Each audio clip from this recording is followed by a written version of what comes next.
बंदी छोड़ सतगुरु रामपाल जी परमेश्वर जी की जय हो।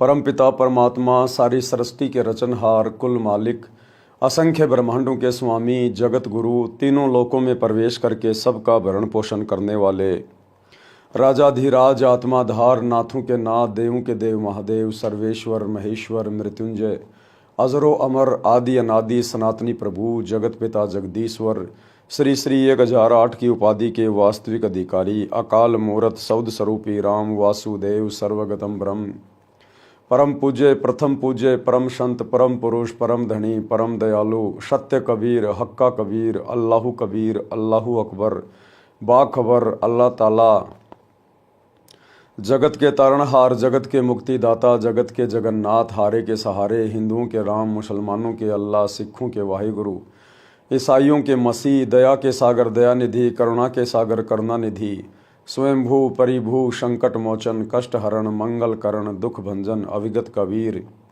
निर्विकार निर्विषम परमात्मा अलय अलेख सतगुरु आदि अनादि सतगुरु असली मर्यादा पुरुषोत्तम असली राम असली कृष्ण असली घनश्याम असली मुरारी राजाओं के राजा महाराजाओं के महाराजा शहंशाहों के शहंशाह सम्राटों के सम्राट भगवानों के भगवान अल्लाहों के अल्लाह प्रभुओं के प्रभु मसीहाओं के मसीह सच्चे वाहिगुरु बाबाओं के बाबा पीरों के पीर सेठों के सेठ जगत सेठ सावड़सा सेठ सर्वगुण संपन्न अनंत कोटि कलाओं के स्वामी अनंत कोटि ब्रह्मांडों के नायक योगियों में महायोगी ध्यानियों में महाध्यानी सिद्धों में परम सिद्ध ज्ञानियों में तत्व ज्ञानी ब्रह्म ज्ञानी महाज्ञानी परम ज्ञानी सर्वश्रेष्ठ ज्ञानी विज्ञानी युवा कबीर समरथ कबीर असमवात अमित ओजा सच्चे रहनुमा करीम अल्लाह शुभान अल्लाह दुनिया के अंतिम पैगंबर 8 सितंबर 1951 से गांव धनाना जिला सोनीपत हरियाणा भारतवर्ष की पावन भूमि पे प्रकट रियल कल की भगवान श्री नारायण साकार हरि श्री बाबा साहेब नूर अनंत परमात्मा संत श्रोमणी सतगुरु रामपाल जी परमेश्वर जी के चरण कमल में साध संगति से जुड़े हुए देश विदेश से आप और हम सभी सत्सेवक भाई बहनों का अनंत कोटि दंडवत प्रणाम। सत्साई भाई और बहनों, दया परमपिता परमेश्वर जी की सारी सृष्टि के मालिक की सतगुरु रामपाल जी भगवान की जिनके विशेष आशीर्वाद से शुभ आशीर्वाद से उन्हीं के कर कमल से लिखित पवित्र पुस्तक जीने की राह के ऊपर वीडियो बनाने की श्रृंखला जारी है। इसी श्रृंखला में आज हमारा ये 17वें नंबर का वीडियो है। प्रत्येक वीडियो में गुरुदेव भगवान के आशीर्वाद से हमें अध्यात्म के विषय में बहुत सारी नई नई बातें प्राप्त हो रही हैं जो हमारे विश्वास को ऊंचाइयों पर लेकर जाती है। भाइयों और बहनों, जीने की राह पर चलने के लिए ही ये मनुष्य शरीर हमें परमेश्वर ने दिया है और असल में जीने की राह एक ही है। जीने का मकसद तभी है जब आप पूर्ण सतगुरु से उपदेश प्राप्त करके शत भक्ति को मर्यादाओं में रहकर सफलता की ओर लेकर जाओ। अगर आपने इस मनुष्य शरीर से स्त्री या पुरुष के शरीर से यदि आपने परमात्मा प्राप्ति नहीं की सत भक्ति नहीं की तो हमारे में और जानवरों में कोई अंतर नहीं है। परमात्मा कहते हैं भक्ति बिना नर और खर एक है। नर यानी इंसान, इंसान में स्त्री पुरुष सभी आ जाते हैं, और खर यानी गधा। अगर हमें सतगुरु की ये भक्ति नहीं मिली, आप चाहे देश के राजा हो, चाहे राष्ट्रपति हो, चाहे प्रधानमंत्री हो, आप जी इंसान होकर भी गधे की श्रेणी में हो, पशु की श्रेणी में। भक्ति बिना नर और खर एक है, जिन हर पद नहीं जाना, पूर्ण ब्रह्म की परख नहीं रे पूज मरे पाषाणा। पूर्ण परमात्मा कौन है, कैसा है, कहाँ रहता है, कैसे मिलता है, इसकी जानकारी तुझे प्राप्त नहीं हुई, सतभक्ति पे आप लगे नहीं तो मरने के बाद में पशु योनि में जाओगे। जीते जी भी गधे, जीते जी भी पशु, और मरने के बाद तो पशु योनि में जाना ही जाना है।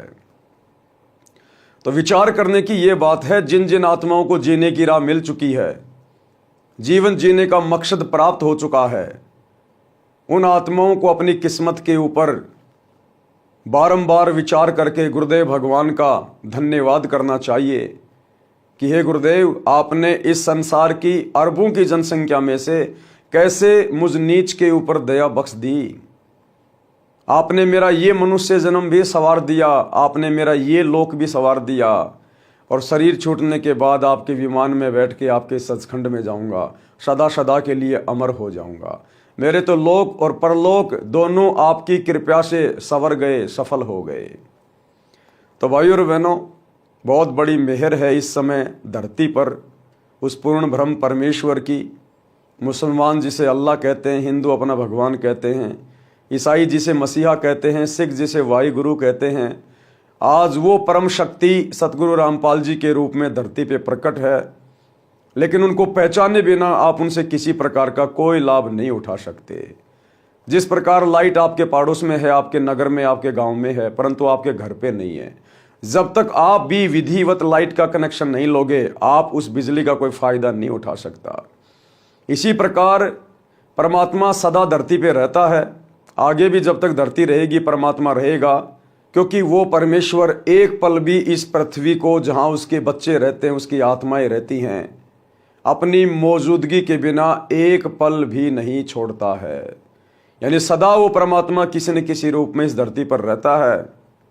लेकिन यदि हमने उस परमात्मा से लाभ उठाना है तो हमने कनेक्शन लेना पड़ेगा। वो परमात्मा सतगुरु रूप में धरती पे रहता है, संत रूप में रहता है, इसलिए हमने सतगुरु से उपदेश प्राप्त करना पड़ेगा, तब हमें उस परमेश्वर के गुणों का लाभ प्राप्त होगा। तो जिन्होंने कनेक्शन ले लिया है, यानी जो आत्माएं सन 1994 से सतगुरुदेव भगवान के चरणों में हैं, मर्यादाओं में हैं, विधिवत भक्ति कर रही हैं, गुरु की कृपा पात्र बनकर भक्ति कर रही हैं, उन आत्माओं को तो भली भांति पता है कि परमेश्वर क्या क्या लाभ देता है। यहाँ का राजा यदि आपका मित्र है, आपका पिता है, वो भी आपको वो परम सुख, वो लाभ नहीं दे सकता जो लाभ सतगुरु यहाँ आपको दे सकता है। जो लाभ आपको ब्रह्मा विष्णु महेश की भक्ति नहीं दे सकती, वो लाभ सतगुरु की शरण में आने से मिलता है। तो भाई और बहनों, आप और हमारा सौभाग्य, और सौभाग्य उन आत्माओं का भी होगा जो समय रहते इस जीने की राह पुस्तक को पढ़कर या यूट्यूब पर सतगुरु रामपाल जी के प्रवचन सुनकर समय रहते, महाविनाश के समय से पहले, अपनी दुर्गति करवाने से पहले सतगुरुदेव के ज्ञान को समझकर उनसे उपदेश लेकर भक्ति शुरू कर देंगे। तो पिछले वीडियो में गुरुदेव भगवान ने हमें भक्ति मार्ग के विषय में काफ़ी कुछ बताया, समझाया, हमें जानकारी हुई, ज्ञान प्राप्त हुआ, और ज्ञान से हम फिर मर्यादा तोड़ने से बचेंगे, और मर्यादा तोड़ने से बचेंगे तो हमारी भक्ति परवान चढ़ेगी, हम मोक्ष को प्राप्त करेंगे। तो आज के वीडियो में गुरुदेव भगवान हमें क्या समझा रहे हैं, पवित्र पुस्तक जीने की राह पार्ट नंबर 17 पेज नंबर 127 से एक शब्द पूज्य गुरुदेव भगवान ने यहां पर लिखा है, और ये शब्द बहुत ही विशेष है। ये शब्द हमें ज्ञान की गहराइयों में लेकर जाएगा, और जैसे जैसे हम इस शब्द को समझते चले जाएंगे, हमारा विश्वास भी आसमान की ऊंचाइयों को छुएगा। ये शब्द आपको इसी बात पर केंद्रित करेगा कि सबसे पहले आपने ये निर्णय करना है कि आपका ईश कौन है, आपका इष्ट देव कौन है। आप पतिव्रता पद की भक्ति कर रहे हैं या नहीं कर रहे हैं? आपको वास्तव में असल में कबीर परमात्मा कौन है, इस बात का ज्ञान है भी या नहीं है, या खाली देखा देखी में भक्ति पे लग रहे हैं? तो क्या कह रहे हैं गुरुदेव भगवान, तन मन शीस ईस अपने पे, तन मन शीस ईस अपने पे, पैलम चोट चढ़ावे, जब कोई राम भगत गति पावे हो जी, जब कोई राम भगत गत पावे हो जी। तन यानी शरीर, मन यानी जो एलिमेंट हमारे शरीर को चला रहा है, कंट्रोल कर रहा है, और शीश यानी हमारी इच्छाएं, हमारी आशा, हमारी उम्मीद, हमारा समर्पण। तन मन शीश, इस तन मन शीश में सब कुछ आ गया, हमारा अपना कुछ भी नहीं बचा। जो भी कुछ है ये तन मन और शीश ही है। हमने पूर्णतया अपने आप को अपने ईश के ऊपर, यानी ईश यानी इष्ट देव के ऊपर समर्पित कर देना है। सतगुरु से उपदेश लेने के बाद हमने सर्वप्रथम तो ये पहचान कर लेनी चाहिए कि मेरा इष्ट कौन है, मेरा ईश कौन है। उसके बाद उस इष्ट के ऊपर, उस ईश के ऊपर अपने आप को कुर्बान कर देना है, समर्पित कर देना है। और भाई और बहनों, सबसे ज्यादा धोखा आत्माएं यहां पर इष्ट को पहचानने में करती हैं। समर्पित तो उसके बाद होंगे जब पहले हमें ईश की पहचान होगी कि इष्ट कौन है मेरा।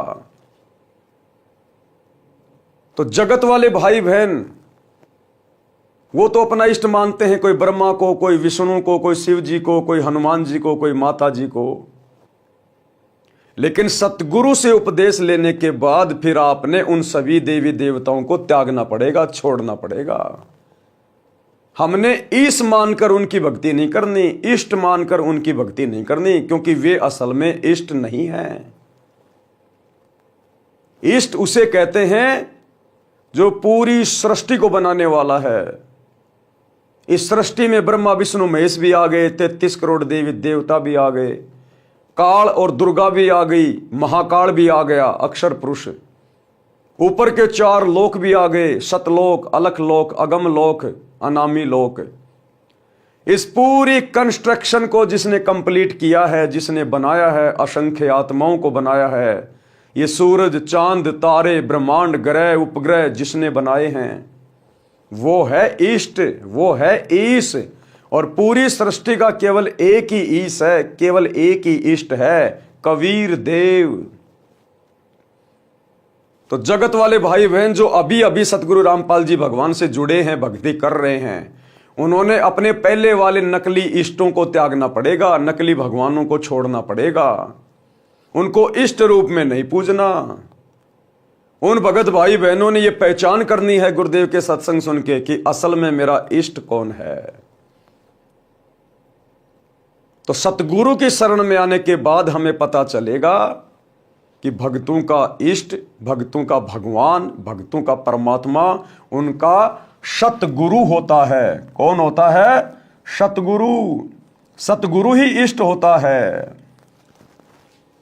लेकिन ये काल यहां पर बहुत बड़ा रोल प्ले करता है।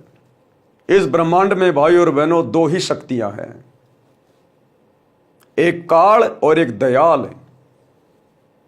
दयाल कबीर परमात्मा और काल 21 ब्रह्मांड का स्वामी ज्योति निरंजन, जो हर पॉइंट पर आपको भ्रमित करने की कुछ चेष्टा करेगा। उसका काम ही यह है, क्योंकि आप और हम उसका भोजन हैं, और कोई भी व्यक्ति अपने भोजन को इतनी आसानी से नहीं निकलने देगा। तो वो हमें कदम कदम पे भ्रमित करेगा इष्ट को लेकर। तो वर्तमान में हमारे खुद के भगत भाई बहन, सतगुरु रामपाल जी के फॉलोवर, विशेषकर जो शतलोक आश्रमों से जुड़े हुए हैं, सतगुरु रामपाल जी का परिवार, सभी कोऑर्डिनेटर, आश्रम संचालक, ये इष्ट को लेकर भ्रमित हैं और बुरी तरह से भ्रमित हैं। भले ही वो लोग 30 साल से भक्ति कर रहे हैं, 20 साल से भक्ति कर रहे हैं, लेकिन अभी तक गुरुदेव का कलियुगी परिवार, हमारे कोऑर्डिनेटर भाई बंधु और लाखों की संगत जो शतलोक आश्रमों में गुरुदेव के परिवार को आज गुरुदेव की गैर मौजूदगी में फॉलो करती है, किसी को नहीं पता कि असल में उनका इष्ट कौन है। जब बात आती है परमात्मा की, कबीर की, इष्ट की, तो सभी कह देते हैं कि वो दाढ़ी मूंछ वाले कबीर जी जो 650 साल पहले बनारस के काशी में आए थे, वो हमारे इष्ट हैं, हमारे कबीर, हमारे भगवान हैं। यही सबसे बड़ा धोखा संगत खा रही है।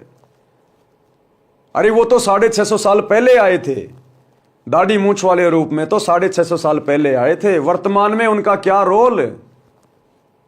अगर उस समय उनको इष्ट मान के पूजते, भक्ति करते, तो तुम्हारा कल्याण हो जाता। उस समय तो उनको तुमने इष्ट माना नहीं। उस समय तो तुमने ब्रह्मा विष्णु महेश की चोटी पकड़ के रखी कि नहीं नहीं, भगवान तो ब्रह्मा जी हैं, विष्णु हैं, हनुमान जी हैं। उस कबीर को उस समय किसी ने अपना इष्ट नहीं माना, और आज दावा ठोक रहे हैं कि वो कबीर इष्ट है। लेकिन वो कबीर दाढ़ी मूंछ वाले फोरम में, दाढ़ी मूंछ वाले रूप में आज नहीं है। केवल उसकी फोटो से हमारा उद्धार नहीं हो सकता, हमारा मोक्ष नहीं हो सकता। वो फोटो जन्म जन्मांतरों की हमारी भक्ति की भूख को, प्यास को शांत नहीं कर सकती। आज कहां है वो कबीर? आज कहां बैठा है वो कबीर? आज यदि हम उससे दीक्षा लेंगे, उसे अपना गुरु बनाएंगे, अपना इष्ट मानेंगे, उसकी मर्यादा में रह के भक्ति करेंगे तो हमारी आत्मा का कल्याण संभव है। अब ये पहचान कि वो कबीर जो 650 साल पहले आए था दाढ़ी मूंछ वाले रूप बना के, आज वो धरती पे कहां है, इस बात की जानकारी 90% सतलोक आश्रमों से जुड़े हुए भक्तों को नहीं है। इस बात की जानकारी केवल सत्सेवकों को हुई है, साध संगति से जुड़े हुए भाई बहनों को हुई है, जिन्होंने अपने गुरु को अपने इष्ट के रूप में जान लिया है, पहचान लिया है कि वो कबीर परमात्मा सतगुरु रूप में धरती पे प्रकट होता है, अपनी आत्माओं को तत्वदर्शी संत की भूमिका करके तत्व ज्ञान देता है, क्योंकि तत्वदर्शी संत की भूमिका उस कबीर परमेश्वर के अलावा कोई और नहीं कर सकता। इस पृथ्वी पर काल के लोक में आकर सत ज्ञान का प्रचार, सत्संग केवल वो कबीर भगवान ही कर सकता है, सतगुरु रूप में दूसरा कोई नहीं कर सकता।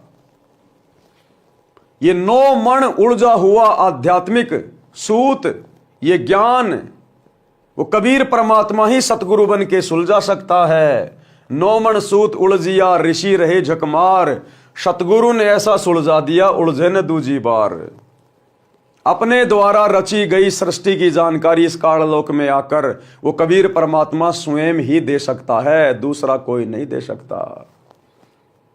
इसलिए सत्सेवकों ने पहचान लिया, जान लिया कि सतगुरु रामपाल जी स्वयं कबीर देव हैं, हमारे इष्ट हैं, हमारे पूज्य हैं, हमारे ईश हैं। और गुरु रूप में इष्ट की पहचान करके हमने उस दाढ़ी मूंछ वाले स्वरूप को, जिस स्वरूप में परमात्मा 650 साल पहले आए थे, हालांकि वो फोटो ओरिजिनल फोटो नहीं है, उस समय ऐसा कोई भी साधन नहीं था जिससे किसी का ओरिजिनल फोटो रखा जाए। उस समय ना कोई मोबाइल था, ना कोई कैमरा था, ना कोई वीडियो रिकॉर्डिंग थी, केवल हाथ से चित्र बनाए जाते थे। तो वर्तमान में जो फोटो दाढ़ी मूंछ वाली जिसे कबीर जी की कहा जाता है, वो असल में कबीर जी की फोटो नहीं है, वो तो एक इमेजिन है, बनावटी फोटो है, सोची हुई फोटो है। तो जब तक हमें ये पक्का दृढ़ विश्वास नहीं होगा, पता नहीं चलेगा कि वर्तमान में कबीर कहां है, तब तक हम कभी भी अपना तन मन और शीश अपने ईश के ऊपर समर्पित नहीं कर सकते। तो सौभाग्य है सत्सेवक भाई बहनों का, जिन्होंने सतगुरु आशीर्वाद से उनकी पहचान कर ली अपने इष्ट देव के रूप में, अपने परमेश्वर के रूप में, अपने कबीर देव के रूप में, और आज दृढ़ होकर अपना सर्वस्व अपने गुरुदेव के चरणों में न्योछावर करके अपना तन, अपना मन, अपना शीश और अपने ईश सतगुरु रामपाल जी के चरणों में समर्पित करके आज निश्चिंत होके भक्ति कर रहे हैं, निर्भय होके भक्ति कर रहे हैं। तो ईश के ऊपर, इष्ट के ऊपर अपना सब कुछ समर्पित करने से पहले हमें यह जानकारी होनी चाहिए कि हमारा इष्ट कौन है। एक छोटा सा सत्संग गुरुदेव के मुख कमल से गुरुदेव स्वयं कह रहे हैं कि अपने ही गुरु को इष्ट मानकर पूजेंगे तब हमारा यह जन्म मरण का रोग समाप्त होगा। अपने ही गुरु को इष्ट रूप में पूजना पड़ेगा, क्योंकि गुरु के अलावा दूसरा कोई इष्ट होता ही नहीं है। गुरु और गोविंद दो नहीं भाई, जब तक दो समझोगे दो जख में जाई। गुरु को कोई साधारण मनुष्य नहीं मानना चाहिए। इसीलिए गरीबदास जी ने बार बार चेताया है, समझाया है हम कलयुग के बिचली पीढ़ी वालों को कि गुरु मानुष कर जानते वो नर कहिए अंध, और मैं दुखी संसार में आ गए यम के फंद। तो हमने तो यम के फंद कटवाने हैं, और यम के फंद कटेंगे जब हम अपने गुरु जी को अपना ईश मान के, इष्ट मान के, अपना तन मन शीश उनके ऊपर अर्पित कर देंगे, न्योछावर कर देंगे। जैसा गुरु जी कहेंगे वैसा ही करेंगे, वही भक्ति करेंगे, उन्हीं की आज्ञा में चलेंगे, उन्हीं की मर्यादाओं में रहेंगे, उनके प्रत्येक वचन को फॉलो करेंगे। एक पति को छोड़कर आन में आस्था रखने वाली पत्नी को व्यभिचारिणी कहते हैं। तो अपने ही पति से हर इच्छा पूरी हो उसी को पति भर्ता कहते। तो हम जब पति भर्ता पद पर आ जाएंगे तो परमात्मा कहते हैं पति भर्ता जमी पर जो जो धर है पावे, समर्थ झाड़ू देत है, ना काटा लग जावे। ऐसा हंस, ऐसा भक्त जब अपने एक इष्ट पूर्ण परमात्मा पर अपने ही गुरु को इष्ट रूप में मानकर जब अपने जीवन रूपी सफर में प्रस्थान करता है, पर अपने ही गुरु को इष्ट रूप में मानकर जब अपने जीवन रूपी सफर में प्रस्थान करता है, पर अपने ही गुरु को इष्ट रूप में मानकर जब अपने जीवन रूपी सफर में प्रस्थान करता है रास्ते पर, तो परमात्मा उस जीवन रूपी सफर के पाप कर्म रूपी कांटों को बुहारना शुरू कर देता, उसके दुखों को खत्म करना शुरू कर देता है, झाड़ू देता चलता है कि मेरी प्यारी आत्मा के कांटा ना लग जाए। तो कहते तन मन शीस ईस अपने पे पहलम चोट चढ़ावे, जब कोई राम भगत गति पावे हो जी। राम भगत, अब राम भगत का मतलब दशरथ पुत्र श्री रामचंद्र नहीं है। राम उस परमेश्वर की उपमात्मक पदवी का नाम है। जैसे अल्लाह, गॉड, परमेश्वर, परमात्मा, जगदीश, सत्य पुरुष, ये उस कबीर परमात्मा सतगुरु रामपाल जी की उपमात्मक पदवियों के नाम हैं। गरीब सब पदवी के मूल हैं, यानी जितने भी नाम हैं श्री राम, ये असल में उस कबीर परमात्मा की उपमात्मक पदवी का नाम है। कृष्ण, कृष्ण का मतलब होता है सर्वाधिक आनंददायक, तो ये कृष्ण नाम भी उस कबीर परमेश्वर की उपमात्मक पदवी का नाम है।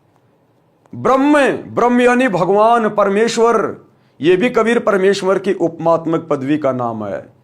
विष्णु, ये भी कबीर परमेश्वर की उपमात्मक पदवी का नाम है।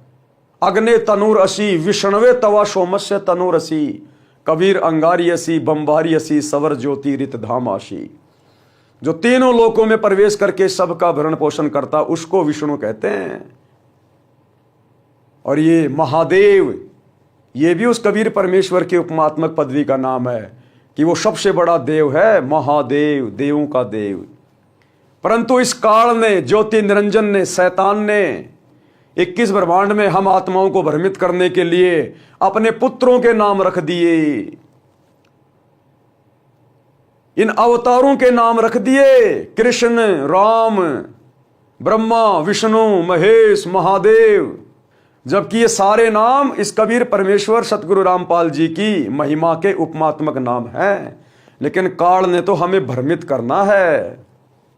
इसलिए त्रेता में जो दशरथ पुत्र श्री रामचंद्र जी आए थे, उनका पूरा नाम था रामचंद्र, रामचंद्र, और वो उनके शरीर की पहचान थी, केवल उनके शरीर की पहचान। वो असल में राम नहीं थे। राम राम सब जगत बखाने, आदि राम कोई बिरला जाने। रामचंद्र जी का जन्म तो त्रेता में हुआ था। रामचंद्र जी का दादा भी नहीं जानता था कि मेरे पोते का नाम रामचंद्र होगा। सतयुग में इंसान थे, वो तो नहीं जानते थे राम कौन है, श्री कृष्ण कौन है। उस समय तो आपके राम और श्री कृष्ण का जन्म भी नहीं हुआ था। तो ये कबीर परमात्मा असल में राम है, जो पूरी सृष्टि में रम रहा है, उसको कहते हैं राम। तो ये गुरुदेव भगवान की उपमात्मक पदवी का नाम है राम। कि जब कोई राम भगत, यानी उस कबीर परमात्मा का भगत, जब वो सतगुरु रूप में आते हैं, उस समय जो उनकी भक्ति करेगा उनका भगत कहलाएगा। जब कोई राम भगत गति पावे हो जी, यानी सर्वप्रथम तो अपने इष्ट की पहचान हो, पहचान होने के बाद संसार से उल्टा हटके, जीवित ही मर के अपना तन मन शीस सब कुछ अपने गुरुदेव के ऊपर न्योछावर कर दे, समर्पित कर दे, और जैसा गुरुदेव कहें केवल उसी आधार से भक्ति करे, तब कहीं जाकर हम मुक्ति के अधिकारी बनेंगे। आगे क्या कह रहे हैं गुरुदेव? सतगुरु तिलक अजपा माला, युगत जटा रखवावे। सतगुरु तिलक अजपा माला, युगत जटा रखवावे। जत को पीन सत का चोला, भीतर भेख बनावे, जब कोई राम भगत गति पावे। हो जी जब कोई राम भगत गति पावे। हो जी बारंबार आपको उसी पॉइंट पे सतगुरु लाना चाहते हैं, क्योंकि सतगुरु भक्ति का मूल होता है, भक्ति की रीढ़ होती है, भक्ति की नींव होती है। सतगुरु से ही भक्ति शुरू होती है, सतगुरु ही भक्ति को परवान चढ़ाता है, और सतगुरु से ही सतलोक में जाके ये हमारे जन्म मरण का रोग समाप्त होता है। तो क्या कह रहे हैं परमात्मा? सतगुरु तिलक अजप्पा माला। सतगुरुदेव हमारे तिलक हैं। जैसे हम लोग माथे पे निकालते हैं, तिलक कहां निकाला जाता है? मस्तिष्क पे। यहां पे तिलक निकाला जाता है, मस्तिष्क पे, यानी अति पूजनीय। तिलक का स्थान सबसे ऊपर होता है, यहां मस्तिष्क पे, जो सबको दिखाई दे। तो कहते हैं सतगुरु तिलक, यानी सतगुरु को भगत ने अपने जीवन में सर्वोपरि महत्व देना चाहिए। प्राथमिकता सबसे पहले अपने सतगुरु को देनी चाहिए। एकमात्र पूज्य देव भगत का केवल सतगुरु होना चाहिए। तो सबसे ज्यादा प्राथमिकता अपने गुरु जी को। सतगुरु तिलक अजप्पा माला, और सतगुरु से श्वास उन श्वास का नाम लेके फिर भक्ति करे दृढ़ होके, और युगत जटा रखवावे। ये फालतू के लंबे लंबे बाल बढ़ाना, दाढ़ी वाड़ी बढ़ाना, परमात्मा कहते हैं ये भक्ति मार्ग में इनकी कोई जरूरी नहीं है। युगत जटा, जो रास्ता भक्ति का तुझे सतगुरु बता रहा है, जो युक्ति तुझे बता रहा है मोक्ष प्राप्त करने की, वो तेरी जटा होनी चाहिए। सतगुरु की मर्यादाओं में रह के भक्ति कर, उनके अनुसार भक्ति की जो पद्धति है उसको ग्रहण कर। और जत कोपीन, जत यानी अपने धर्म का पक्का हो, अपने लंगोट का पक्का हो भगत। जति जीवन जिए। अगर शादीशुदा है तो केवल अपनी पत्नी तक समर्पित रहे, अन्य किसी बहन बेटी की तरफ गंदी नजर ना करे, व्यभिचार की शौपन में भी ना सोचे। और अगर शादीशुदा नहीं है तो किसी भी बहन बेटी की तरफ गंदी नजर से, गंदी नीयत से ना देखे, तब कहीं जाकर उस भगत का बेड़ा पार होगा। जत को पीन, सत का चोला, हमेशा सत्य भाषण करे, झूठे प्रवचन कभी ना करे, और भीतर भेक बनावे, यानी बाहरी दिखावा करने की जरूरत नहीं है। ये तिलक लगाना, चंदन लगाना, गले में माला डालना, लाल पीले कपड़े पहनना, परमात्मा कहते हैं ये बाहरी दिखावे की जरूरत नहीं है। भीतर भेख बनावे, अंदर से भगत बनो। सतगुरु की शिक्षाओं को, मर्यादाओं को, उनकी आज्ञाओं में रहकर चलकर अंदर से भगत बनो। वो सतगुरु अंदर से देखेगा, सतगुरु बाहरी आवरण नहीं देखता। बाहरी आवरण के विषय में तो परमात्मा कहते हैं कंठी माला सुमरणी पहनने से क्या होए। अरे ऊपर ढूंढा साधु का और अंतर राख्या खोए। तेरे अंदर तो भक्ति है नहीं, मर्यादा तू फॉलो करता नहीं, सुमरण तू ढंग से करता नहीं, गुरुजी को तू हल्के में ले रहा है, और बाहर से तू भगत बनने का दिखावा कर रहा है। तो कहते हैं ऐसे बात नहीं बनेगी इस भक्ति मार्ग पर। सतगुरु के शरण में आने के बाद तूने पहले वाले आडंबर छोड़ने पड़ेंगे, त्यागने पड़ेंगे। वो हाथों में मालाएं बांध के रखना, गले में रुद्राक्ष की मालाएं, तिलक विलक लगाना, कुंडल उंडल डालना, कान छिदवाना, दाढ़ी वाड़ी बढ़ाना, जटा बढ़ाना, परमात्मा कहते हैं बाहरी दिखावा भक्ति मार्ग में नहीं चलता। सतगुरु तो अंदर से जानता है कि हम कितने भगत हैं। तो कहते हैं सतगुरु तिलक अजप्पा माला, युगत जटा रखवावे, और जत कोपीन, और सत का चोला, और भीतर भेक बनावे, जब कोई राम भगत गति पावे। यानी हमने इस कदर भक्ति करनी पड़ेगी, इतना समर्पित होना पड़ेगा। आगे क्या कह रहे हैं गुरुदेव? लोक लाज मर्याद जगत की, तृण ज्यों तोड़ बगावे। लोक लाज मर्याद जगत की, तिण के ज्यों तोड़ बगावे। कामिनी कनक जहर कर जान, शहर अगमपुर जावे, जब कोई राम भगत गत पावे हो जी, जब कोई राम भगत गत पावे हो जी। लोक लाज मर्याद जगत की, तृण ज्यों तोड़ भगावे। तृण यानी तिनका, घास का तिनका। लोक लाज, इस सतभक्ति में आने के बाद हमने लोक लाज को पूरी तरह से त्यागना पड़ेगा। जब हम सतगुरु की शरण में आने के बाद इस काललोक की झूठी परंपराओं से पीछे हटना शुरू होंगे, ये होली, दिवाली, मकर संक्रांति, इन सभी फालतू के त्योहारों को मनाना छोड़ेंगे, सहयोग करना छोड़ेंगे। ये शादी, विवाह, भात, छूछक, लेन देन, पीलिया सीढ़िया, इन फालतू की परंपराओं से पीछे हटेंगे। शादी विवाह में ढोलक, बैंड बाजा, डीजे, हाथी घोड़े, पंडित बाराती, फेरे वेरे, दुनिया भर का दिखावा, लेन देन, जब हम इन रीति रिवाजों से पीछे हटेंगे और जितने भी ये डमी गॉड हैं इन सब की भक्ति को छोड़ेंगे, उस समय हमारे रिश्तेदार, हमारे यार दोस्त, हमारे आसपास रहने वाले लोग, समाज के लोग, घर परिवार के लोग जो भक्ति नहीं कर रहे हैं तो ये नकली भक्ति कर रहे हैं, आन उपासना कर रहे हैं, वो फिर हमारे विरोध में आएंगे, क्योंकि उनकी परंपरा हमारी परंपराओं में रात दिन का अंतर हो जाएगा, उनके विचारों में हमारे विचारों में रात दिन का अंतर हो जाएगा। तो घर घर में झगड़ा बनेगा, विरोध होगा, संघर्ष करना पड़ेगा। तो परमात्मा कहते हैं उस समय आपने उस समाज की झूठी लोक लाज को, मर्यादाओं को, परंपराओं को, रीति रिवाजों को आपने घास के सूखे तिनके की तरह तोड़ के फेंकना पड़ेगा कि भैया मुझे तो मोक्ष चाहिए, सतलोक चाहिए। बाढ़ में गया तेरा समाज, बाढ़ में गया तेरा परिवार। अपनी तरफ से मैं किसी को दुखी करता नहीं, तंग करता नहीं, तुम चाहे जो मर्जी करो, लेकिन मैं अब वही करूंगा जो मेरे सतगुरु ने मुझे समझा दिया, शास्त्रों से दिखा दिया, जो मेरी आत्मा ने स्वीकार कर लिया।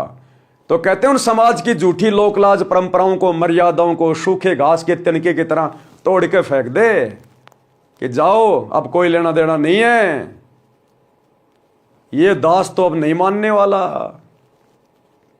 कहते हैं सतगुरु भी साथ में रहता भगत के, दूर नहीं होता। सतगुरु के अंग संग रहे बिना, सतगुरु के विशेष आशीर्वाद के बिना, उनकी छत्र छाया के बिना इस काललोक में आप काललोक की एक भी मर्यादा से पीछे नहीं हट सकते। तो ये ना सोचना कि मेरे को ज्ञान हो गया, मैं तो दृढ़ हो गया, इसलिए मैं संघर्ष कर रहा हूं। सतगुरु तेरी पीठ पीछे खड़ा है। यहां पर बहुत बड़े बड़े ज्ञानी होके जा लिया जो गधे बन के घूम रहे हैं। ये अकेले ज्ञानवान से कुछ नहीं होता। जब तक सतगुरु पीठ पीछे ना खड़ा रहे तब तक आप इस काललोक की एक भी मर्यादा से पीछे नहीं हट सकते। तो यदि आप संघर्ष कर रहे हैं, आपके अंदर वो हिम्मत पैदा हो रही है, तो कभी इस बात के ऊपर घमंड मत कर लेना, अहंकार ना ले आना कि मुझे ज्ञान हो गया है, मेरे अंदर भक्ति की शक्ति आ गई, मैं संघर्ष कर रहा हूं। कुछ नहीं कर रहा। अगर सतगुरु ढीला छोड़ दे, क्योंकि वो पतंग की डोर, भगत की डोर सतगुरु ने अपने हाथ में पकड़ रखी है, केवल वो पतंग उड़ती दिखाई देती है, लोगों को डोर दिखाई नहीं देती। डोर तो उस समय दिखाई देगी जब वो पतंग के हम नजदीक आएंगे, पतंग उड़ाने वाले के नजदीक आएंगे, अन्यथा दूर बैठे आदमी को वो डोर दिखाई नहीं देती, खाली पतंग दिखाई देता है। तो कोई ये ना सोचे वो पतंग अपने बलबूते पे उड़ रही है, नहीं, उस पतंग को डोर से पतंग उड़ाने वाले ने, सतगुरु ने बांध रखा है। तो भाई और बहनों, मन में कभी अहंकार ना आ जाए। तो सतगुरु के विशेष आशीर्वाद के बिना, दया दृष्टि के बिना हम इस काललोक की एक भी मर्यादा में हेराफेरी नहीं कर सकते, हम संघर्ष नहीं कर सकते, त्याग नहीं सकते। तो सतगुरु भी पल पल हमारे साथ में रहता है, इस बात को हमने भूलना नहीं चाहिए। लेकिन सतगुरु रहेगा उसी आत्मा के साथ, उसी भगत के साथ, उसी बहन बेटी के साथ जो सतगुरु की मर्यादा में रह के भक्ति करेगी, जो सतगुरु को अपना इष्ट मान के भक्ति करेंगे। अन्यथा समाज की मर्यादाओं से आप हट नहीं सकते। और यही कारण है आज 2025 तक गुरुदेव की गैर हाजिरी में सतलोक आश्रमों से जुड़े हुए भाई बहन इन मर्यादाओं को छोड़ नहीं पा रहे, इन परंपराओं को, लोकलाज को तोड़ नहीं पा रहे। राजनेताओं के दबाव में आकर राजनेताओं की रैलियों में चले जाते हैं। इनको डर है कि यदि हमने सरकारों को सपोर्ट नहीं किया तो हमारे आश्रम बंद करवा दिए जाएंगे, धार्मिक धंधा बंद हो जाएगा। समाज के साथ आज भी यारी निभा रहे हैं, धर्मशालाएं बनवा रहे हैं, करोड़ों रुपया समाज का, भगत समाज का बर्बाद किया जा रहा है। आज भी अपने आश्रम चलाने के लिए गुरुदेव का परिवार धनाना गांव वालों के लिए स्टेडियम बना रहा है, हर प्रकार से गुलामियां कर रहा है, चापलूसी कर रहा है। क्यों? क्योंकि उनको अभी तक इष्ट की पहचान नहीं है। अभी तक उन्होंने अपने गुरु को मानुष ही मान रखा है, इसलिए सतगुरु उनके साथ में नहीं है, केवल उनके संस्कार उनके साथ में है। और अकेले संस्कार के बलबूते पे आप इस काल लोक की शक्तियों के साथ में संघर्ष नहीं कर सकते। तो सतगुरु पल पल कदम कदम साए की तरह अपने सत्सेवक बच्चों के साथ है, जिन सत्सेवक बच्चों ने आज पूरी दुनिया से पंगा ले रखा है। सत्सेवक एक तरफ, समाज की मर्यादा एक तरफ, और आज अपने गुरु को इष्ट मान के घर घर में उनका आसन लगा के, बेड लगा के, ज्ञान को आधार बना के, घर को आश्रम बना के, और गीता अध्याय 3 श्लोक 13 के अनुसार अपने गुरु को परमात्मा मान के, इष्ट मान के घर घर में भोग लगाया जा रहा है। और सतगुरु की छप्पर फाड़ दया हो रही है, छप्पर फाड़। जो असीम शांति, जो सुख आज सत्सेवक भाई बहनों को है, धरती पर किसी को नहीं है, यहां के राजा को भी नहीं है। और राजा भी पल पल टेंशन में जीता है, पल पल टेंशन में। तो ये कुछ नियम है, ये फॉर्मूले, इनको भगत ने जब तक अपने जीवन पे लागू नहीं किया तब तक वो सतगुरु से कोई विशेष आशीर्वाद प्राप्त नहीं कर पाएगा। तो कहते हैं लोक लाज मर्याद जगत की, तिनके ज्यों तोड़ बगावे, और कामिनी कनक जहर कर जाने। कामिनी यानी स्त्री, औरत, और ये कनक यानी सोना। कहते हैं जो स्त्री को और सोने को जहर के समान मानेगा, शहर अगमपुर जावे, वही आत्मा सतलोक में प्रवेश कर सकती है। तो बताओ ये रजा किसके ऊपर? आज घर घर में, पति पत्नी में, भाई बहन के रिश्ते कहां बन रहे हैं?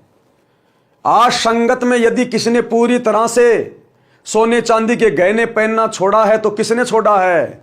बताने की जरूरत नहीं है, सबको पता है। साथ संगति से जुड़ी हुई आत्माओं ने 25-25 साल की उम्र में सत्सेवकों के घरों में भाई बहन के रिश्ते बन चुके हैं, जो पहले पति और पत्नी के रिश्ते में थे, जिनके संतान भी नहीं है और जिनकी उम्र भी ज्यादा नहीं है। आज वो भगत भाई बहन भी इस ज्ञान को आधार बनाकर अपनी आत्मा के कल्याण के लिए भाई बहन के रिश्तों में आ चुके हैं कि असंख्य जन्म हो गए बच्चे पैदा करते करते, हम तो काल की खुराक पैदा कर रहे हैं, काल की खुराक। सतगुरु नहीं कहेगा खुल के, क्योंकि सतगुरु ने तो इसको श्राप दे रखा है रोजाना 1 लाख मानव शरीरधारी प्राणी खाने का। तो सतगुरु कैसे ये पैदावार को बंद करवाएगा? सतगुरु कैसे अपने बेटे के विरुद्ध जाएगा? सतगुरु कैसे काल के विरुद्ध जाएगा? इसलिए सतगुरु नहीं कहेगा, सतगुरु वचन में है। लेकिन सतगुरु ने यहां संकेत कर दिया कि अगर तुम्हें सतलोक जाना है तो तुमने इस बच्चे पैदा करने वाली फैक्ट्री से बचना होगा। कामिनी यानी स्त्री, और ये कणक यानी सोना। जहर कर जाने, शहर अगमपुर जावे, जब कोई राम भगत गति पावे। आगे क्या कह रहे हैं गुरुदेव? जो पतिव्रता पति से राती, आन पुरुष ना भावे। जो पति भरता पति से राती, आन पुरुष ना भावे। बस पीहर में सुरत प्रीतम में, न्यों कोई ध्यान लगावे। जब कोई राम भगत गत पावे हो जी, जब कोई राम भगत गत पावे हो जी। जो पति भरता, पति से राती, राती यानी संभोग करना, शारीरिक मिलन करना। जिस प्रकार एक पति भरता स्त्री केवल अपनी पति से ही शारीरिक मिलन करती है, केवल अपने पति को ही समर्पित करती है, आन पुरुष ना भावे। अन्य कोई भी गैर मर्द शौपन में भी उसको अच्छा नहीं लगेगा।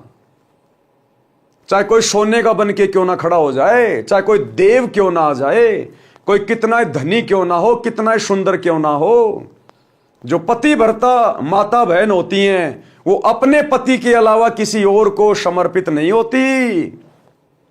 इसी प्रकार भक्ति मार्ग में जो पति भर्ता आत्मा होती हैं, भक्ति मार्ग में पति भर्ता आत्मा वो होती हैं जो केवल एक अपने सतगुरु के अलावा किसी और की पूजा ना करे, अपने सतगुरु के अलावा किसी और को अपना इष्ट मान के ना पूजे।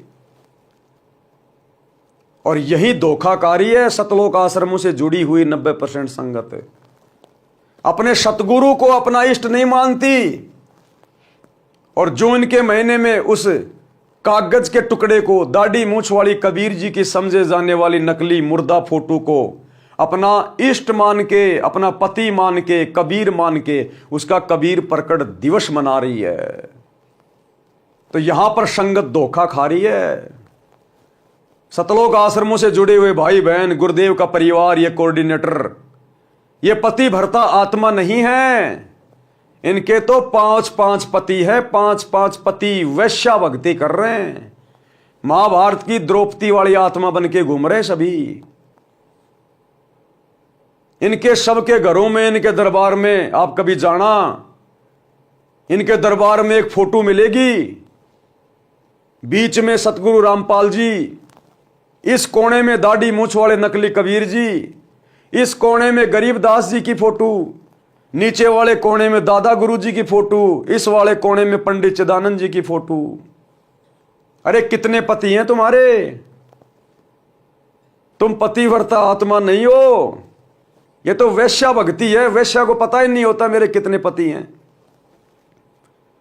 और पति भर्ता पद पे आए बिना सतगुरु अपना वो आशीर्वाद नहीं बख्शेगा जिससे हमारा ज्ञान योग खुले, हमें सद्बुद्धि आए, हम भक्ति मार्ग पर आगे बढ़ें, दृढ़ होकर भक्ति कर सकें, समाज की परंपराओं से संघर्ष कर सकें। वो हिम्मत उसी समय आएगी जब सतगुरु अपना आशीर्वाद देगा, विशेष मेहर बख्शेगा, पल पल साथ रहेगा। और सतगुरु पल पल उसी आत्मा के साथ रहेगा जो पति भर्ता पद पे आ जाएगी, केवल अपने गुरु के अलावा किसी और को कबीर नहीं मानेगी, नहीं पूजेगी। तो कहते हैं जो पति भर्ता पति से राती आन पुरुष ना भावे, और बसे पीहर में प्रीत सुरतम में न्यू कोई ध्यान लगावे। वो पतिव्रता स्त्री अपने पीहर चली जाएगी तो भी उसका ध्यान पल पल अपने ससुराल में, अपने पति में रहेगा। क्या कर रहा होगा, क्या खा रहा होगा, क्या सोच रहा होगा, पल पल उसका ध्यान वहीं रहता है।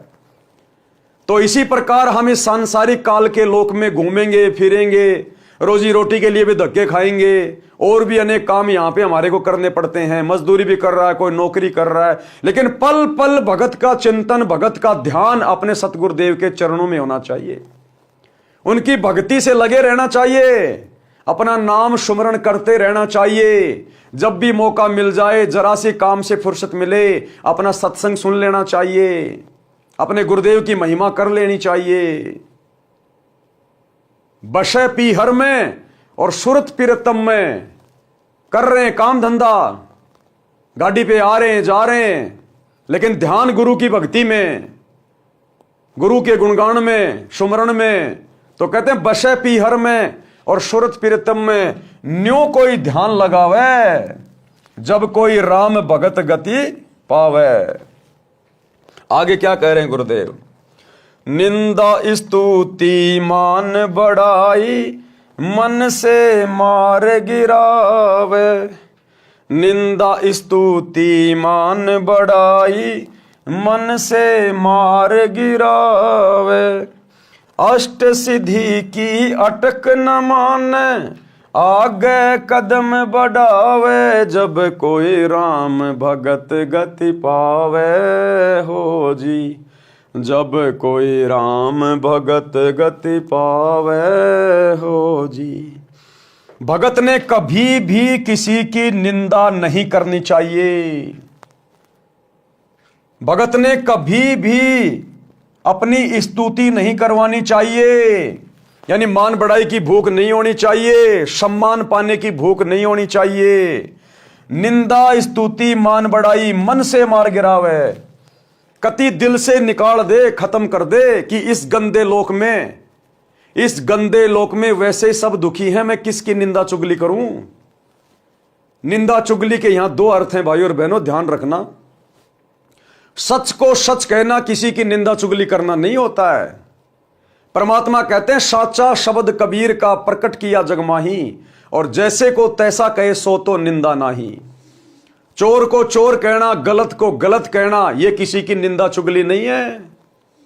हां, आप जिसके बारे में जानते नहीं, पहचानते नहीं, और दूसरे की देखा देखी, दूसरे के कहने से यदि आप उसकी बुराई कर रहे हैं तो वो निंदा चुगली में आएगा। लेकिन सच को सच कहना, गलत को गलत कहना, यह निंदा चुगली में नहीं आता। तो भगत ने दुनिया की देखा देखी, निंदा चुगली करके अपने कर्म नहीं फोड़ने चाहिए, और भगत ने कभी भी अपनी पूजा नहीं करवानी, अपनी महिमा सुन के उसको खुश नहीं होना। जिस प्रकार गुरुदेव के दोनों लड़के गोहाना जाट महासभा के उद्घाटन में अपने गले में फूलों की मालाएं डलवा के खुश होके घूम रहे हैं, ये अपनी पूजा करवाना है, अपनी स्तुति करवाना है, अपना गुणगान करवाना है। इस भक्ति मार्ग में अगर कोई स्तुति के योग्य है, कोई पूजा के योग्य है, कोई सम्मान के योग्य है, तो केवल हमारा इष्ट सतगुरु रामपाल जी भगवान। तो कहते हैं निंदा स्तुति मान बढ़ाई मन से मार गिरावे। अपने आप को मिट्टी समझे, मिट्टी, रिजेक्टेड, कि मेरा तो बड़ी मुश्किल से दाव लगा है, सतगुरु के चरणों में पड़ा रहूं आजीवन मर्यादाओं के साथ, नहीं तो यहां कुछ लेना देना नहीं। आज मैं मेरी स्तुति करवा रहा हूं, मेरी महिमा करवा रहा हूं, मेरे नाम का गुणगान हो रहा है, कल को पार नहीं हुआ तो गधा बन के घूमूंगा, फिर वो कुम्हार करेगा मेरी स्तुति। 2.5 मन का बोरा रखेगा, पीछे से मारेगा लठ कि जा बेटा ऊपर ईंट चढ़ा के आ, ऊपर से पक्की ईंट नीचे लेके आ। तब पता चलेगा वो गले में माला डलवाने का क्या मतलब होता है भक्ति मार्ग में। तो गुरुदेव कहते हैं निंदा स्तुति मान बढ़ाई मन से मार गिरावे। अष्ट सिद्धि की अटक न माने। चाहे तुम्हारे अंदर कितनी पावर आ जाए, कितनी शक्तियां आ जाए, कैसी तुम्हारे अंदर कोई सिद्धि आ जाए, हमने थूकना भी नहीं है, उस तरफ थूकना भी नहीं है। हमने किसी को दुआ नहीं देनी, किसी को बद दुआ नहीं देनी, हमने भूलकर भी ये गलती नहीं करनी। अगर 8 सिद्धियां भी हमारे हाथ में आ जाएं तो भी हमने थूकना नहीं है उनकी तरफ कि भैया हमने तो सतलोक में जाना है, हमने क्या लेना देना इन सिद्धियों से, इन रिद्धियों से। अष्ट सिद्धि की अटक न माने, आगे कदम बढ़ावे, यानी आगे की तरफ बढ़े भक्ति मार्ग में कि भैया हमने तो अपना रोग कटवाना है। आशा नदी उलट कर डाटे और आडा बांध लगावे। आशा नदी मन में तरह तरह की काल इच्छाएं उठाएगा, तरह तरह की जिज्ञासा पैदा होंगी। बड़ा मकान बना लूं, बड़ी गाड़ी ले आऊं, बेटी का ब्याह ऐसे करूंगा, ऐसे करूंगा, यानी दुनिया में मान बढ़ाई के लिए, दिखावे के लिए, मान सम्मान के लिए ये काल मन में तरह तरह की बकवाद पैदा करेगा। तो परमात्मा कहते हैं ये भक्ति रूपी आडा बांध लगा दे, आगे आगे दीवार खींच दे। जैसे बांध होता है ना, बांध एक बहुत मोटी एक दीवार होती है जो पानी को रोक के रखती है। तो गुरुदेव कहते हैं अपने गुरु के तत्व ज्ञान रूपी दीवार का बांध लगा दे आगे। ये मन में उठने वाली इच्छाएं, तरह तरह की चाहत, मान बढ़ाई की, ये सब मिटा दे, काट दे, तत्व ज्ञान से रोक दे, आडा बांध लगा दे।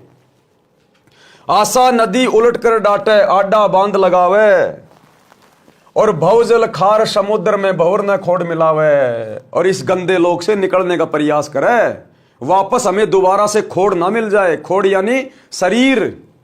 हे भगवान हमें दोबारा इस गंदे लोक में कोई शरीर ना मिल जाए, हमारा तो इसी जन्म में बेड़ा पार करो परमात्मा। इस कदर हमने अपनी सभी इच्छाओं को समाप्त करना है। जो भौतिक इच्छाएं हैं, जो लोगों की देखा देखी हमारे मन में पहले उठा करती थी, उसका छोरा नौकरी लग गया, मैं भी अपने छोरे को बड़ी बड़ी स्कूल में पढ़ाऊं, बड़ी बड़ी मैं कोचिंग कराऊं, मेरे छोरे को डॉक्टर बनाऊं, इंजीनियर बनाऊं, घर में पैसे आएंगे, समाज में मेरा नाम होगा, मैं पंचायती बन जाऊंगा, गांव में मेरी इज्जत होगी। कहते आशा नदी उलट के डाटे, आडा बांध लगावे। बाढ़ में गए ही वो सरपंची, कल को कुत्ता बन के घूमेगा, फिर तेरे को कौन पंचायत में बुलाएगा।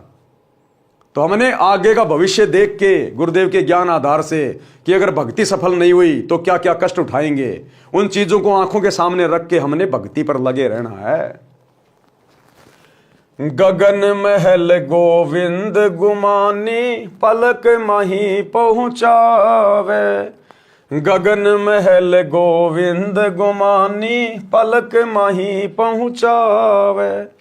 नितानंद माटी का मंदिर, नूर तेज हो जावे। जब कोई राम भगत गति पावे, हो जी जब कोई राम भगत गति पावे, हो जी।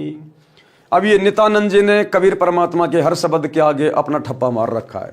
कोई बात नहीं, गगन महल हम जान गए, गगन महल सतलोक को कहते हैं। गगन महल गोविंद गुमानी, ये गुमानी नित्यानंद जी के गुरु का नाम था, और गोविंद यानी परमात्मा, यानी गुरु गुमानी, गोविंद गुमानी। तो आज हमें पता चल गया असल में गोविंद कौन है। सतगुरु रामपाल जी परमेश्वर है, जो हमें गगन महल में बैठा देगा, हमें सतलोक में पहुंचा देंगे। गगन महल गोविंद गुमानी, पलक माई पहुंचावे। 1 सेकंड में परमात्मा हमें उस सतलोक में बैठा देगा, हमारे भक्ति भाव को देख के। मालिक कहते हैं जीवन तो थोड़ा ही भला, जय सत सुमरण होए। ये लाख बरस का जीवना लेखद रहे ना कोई। तुम कर दो पल में पार हो जा रजा थारी। 1 पल में पलक माही पहुंचावे। तुम कर दो पल में पार हो जा रजा थारी। यदि हमने अपने सतगुरु को इष्ट मानकर उनके बताए अनुसार भक्ति करके, मर्यादा में रह के, समाज की लोक लाज मर्यादाओं से पीछे हटके यदि हमने इनको प्रसन्न कर लिया, तो पलक माही पहुंचावे। फिर इस परमेश्वर के हाथ का काम है, इसको रोकने वाला कोई नहीं सृष्टि में। फिर इनका हाथ पकड़ने वाला कोई नहीं है कि इन आत्माओं को कहां लेके जा रहा है। ये सबका बाप है। फिर पलक माही पहुंचावे ऐसी आत्मा को, ऐसे समर्पित भगत को, जो तन मन शीस ईस अपने पे पहलम चोट चढ़ावे। ये परमात्मा पलक माही उस आत्मा को सतलोक में जा बैठाएगा, पलक माही। और हमने तो जाना सतलोक, इसलिए जो कुर्बानी हम दे सकें वो कुर्बानी हम दे दें, क्योंकि हमारा तो टारगेट ही सतलोक है। तो हमने तो अपना सब कुछ अपने गुरुदेव भगवान को इष्ट मान के समर्पित करके रखना है। नित्यानंद माटी का मंदिर, माटी का मंदिर मानिए शरीर, नश्वर कब समाप्त हो जाए, मिट्टी का घर। और सतलोक में जाने के बाद नूर तेज हो जावे, फिर वहां पर नूरी शरीर मिलेगा, कभी भी नष्ट ना होने वाला अविनाशी शरीर देगा परमात्मा। तो कहते हैं ये माटी का महल है, ये मिट्टी का मंदिर है, ये नश्वर शरीर। फिर सतलोक में जाने के बाद परमात्मा इसको नूरी बना देगा, नूर का शरीर मिलेगा। फिर शब्दार्थ, संत नित्यानंद जी ने भक्ति को सफल करने की विधि बताई है। अब विधि तो भाई सतगुरु बताता है, नित्यानंद जी को क्या पता बेचारे को भक्ति कैसे सफल होगी। उसको सतलोक का पता नहीं, सतलोक की भक्ति का पता नहीं। वो तो वैष्णव भक्ति करता था, श्री विष्णु जी की भक्ति तक का उसको ज्ञान था, थोड़ा बहुत है। वो नित्यानंद जी हमें क्या बताएंगे। लेकिन सतगुरु हमेशा दूसरों को ही महिमा देते हैं। तो कह रहे संत नित्यानंद जी ने भक्ति सफल करने की विधि बताई है। कहा है कि गुरु जी से दीक्षा लेने के पश्चात परमेश्वर को पूर्ण रूप से समर्पित हो जाना चाहिए। गुरु जी से दीक्षा लेने के बाद परमेश्वर के प्रति समर्पित हो जाना चाहिए, क्योंकि गुरु से दीक्षा लेने के बाद हमें ज्ञान होगा और हमें फिर यह पता चलेगा कि वो गुरु ही परमेश्वर है। गुरु बड़े हैं गोविंद से मन में देख विचार, हरि सुमरे सोवार है गुरु भजे होय पार। अरे 7 दीप और 9 खंड में गुरु से बड़ा ना कोई, करता करे ना कर सके सतगुरु करे सो होए। गुरु और गोविंद दो नहीं भाई, जब तक 2 समझोगे 2 जक में जाई। तो नित्यानंद जी इसीलिए तो पार नहीं हो पाए, क्योंकि नाम ले लिया उन्होंने अपने गुरु से, गुमानी दास से, और समर्पित हो गए विष्णु भगवान को आधार बना के। अरे भैया अपने गुरु पे समर्पित होना होता है, अपने गुरु पे, क्योंकि गुरु ही गोविंद होता है। गुरु जी से दीक्षा लेने के पश्चात परमेश्वर को पूर्ण रूप से समर्पित हो जाना चाहिए और तन मन धन अपने परमेश्वर को पहलम चोट चढ़ावे। तन मन धन किसको चढ़ाना है? अपने परमेश्वर को, यानी अपने इष्ट को। तन मन शीस ईस अपने पे, ईस मानी परमात्मा। और थोड़ी देर पहले आपने गुरुदेव के मुख कमल से क्या सुना कि अपने ही गुरु को ईश मानकर, ईश माने परमात्मा परमेश्वर, अपने ही गुरु को इष्ट मानकर पूजना होता है। तो हमने तन मन धन फिर अपने परमेश्वर यानी अपने गुरुदेव भगवान को पहलम चोर चढ़ावे, यानी प्रारंभ से ही कुर्बानी का भाव बन जाए, तब भक्ति की गति यानी मुक्ति होती है। वाणी नंबर 2, कुछ साधक बाहरी वेश बनाते हैं, वे मस्तिष्क पर तिलक लगाते हैं, माला से मंत्र जाप करते हैं, सिर पर बड़े बड़े बाल बढ़ाकर रखते हैं, कच्छे के स्थान पर केवल कोपीन 4 इंच चौड़ा कपड़ा बांधते हैं तथा शरीर पर लंबा कुर्ता जो घुटनों से भी नीचे तक लंबा होता है वो पहनते हैं। गुरुदेव कह रहे हैं इस बाहरी दिखावे के स्थान पर अपने सतगुरु को सम्मान दो।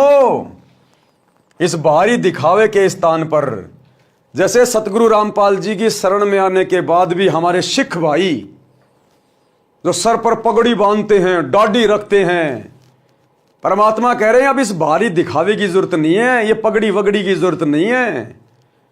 अब तुम वो सिख नहीं हो जो तुम्हारे पहले वाले गुरु तुम्हारे को बना के चले गए मुगलों से लड़ाई लड़ने के लिए। अब तुम सच्चे सतगुरु के शिष्य हो, शिष्य।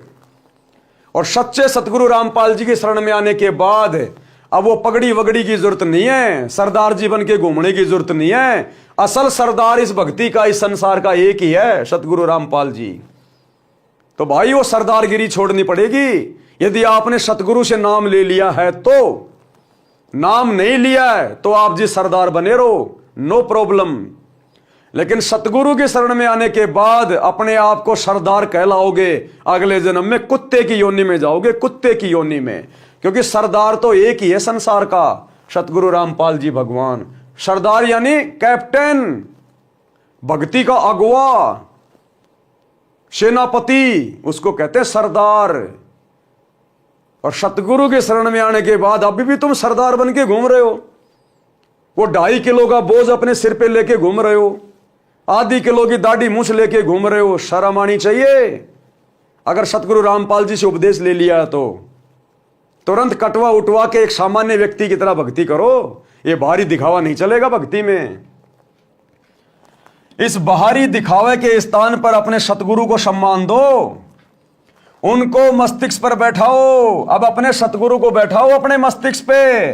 वो 2.5 किलो का वो कपड़ा मत चढ़ाओ अपने सिर पे।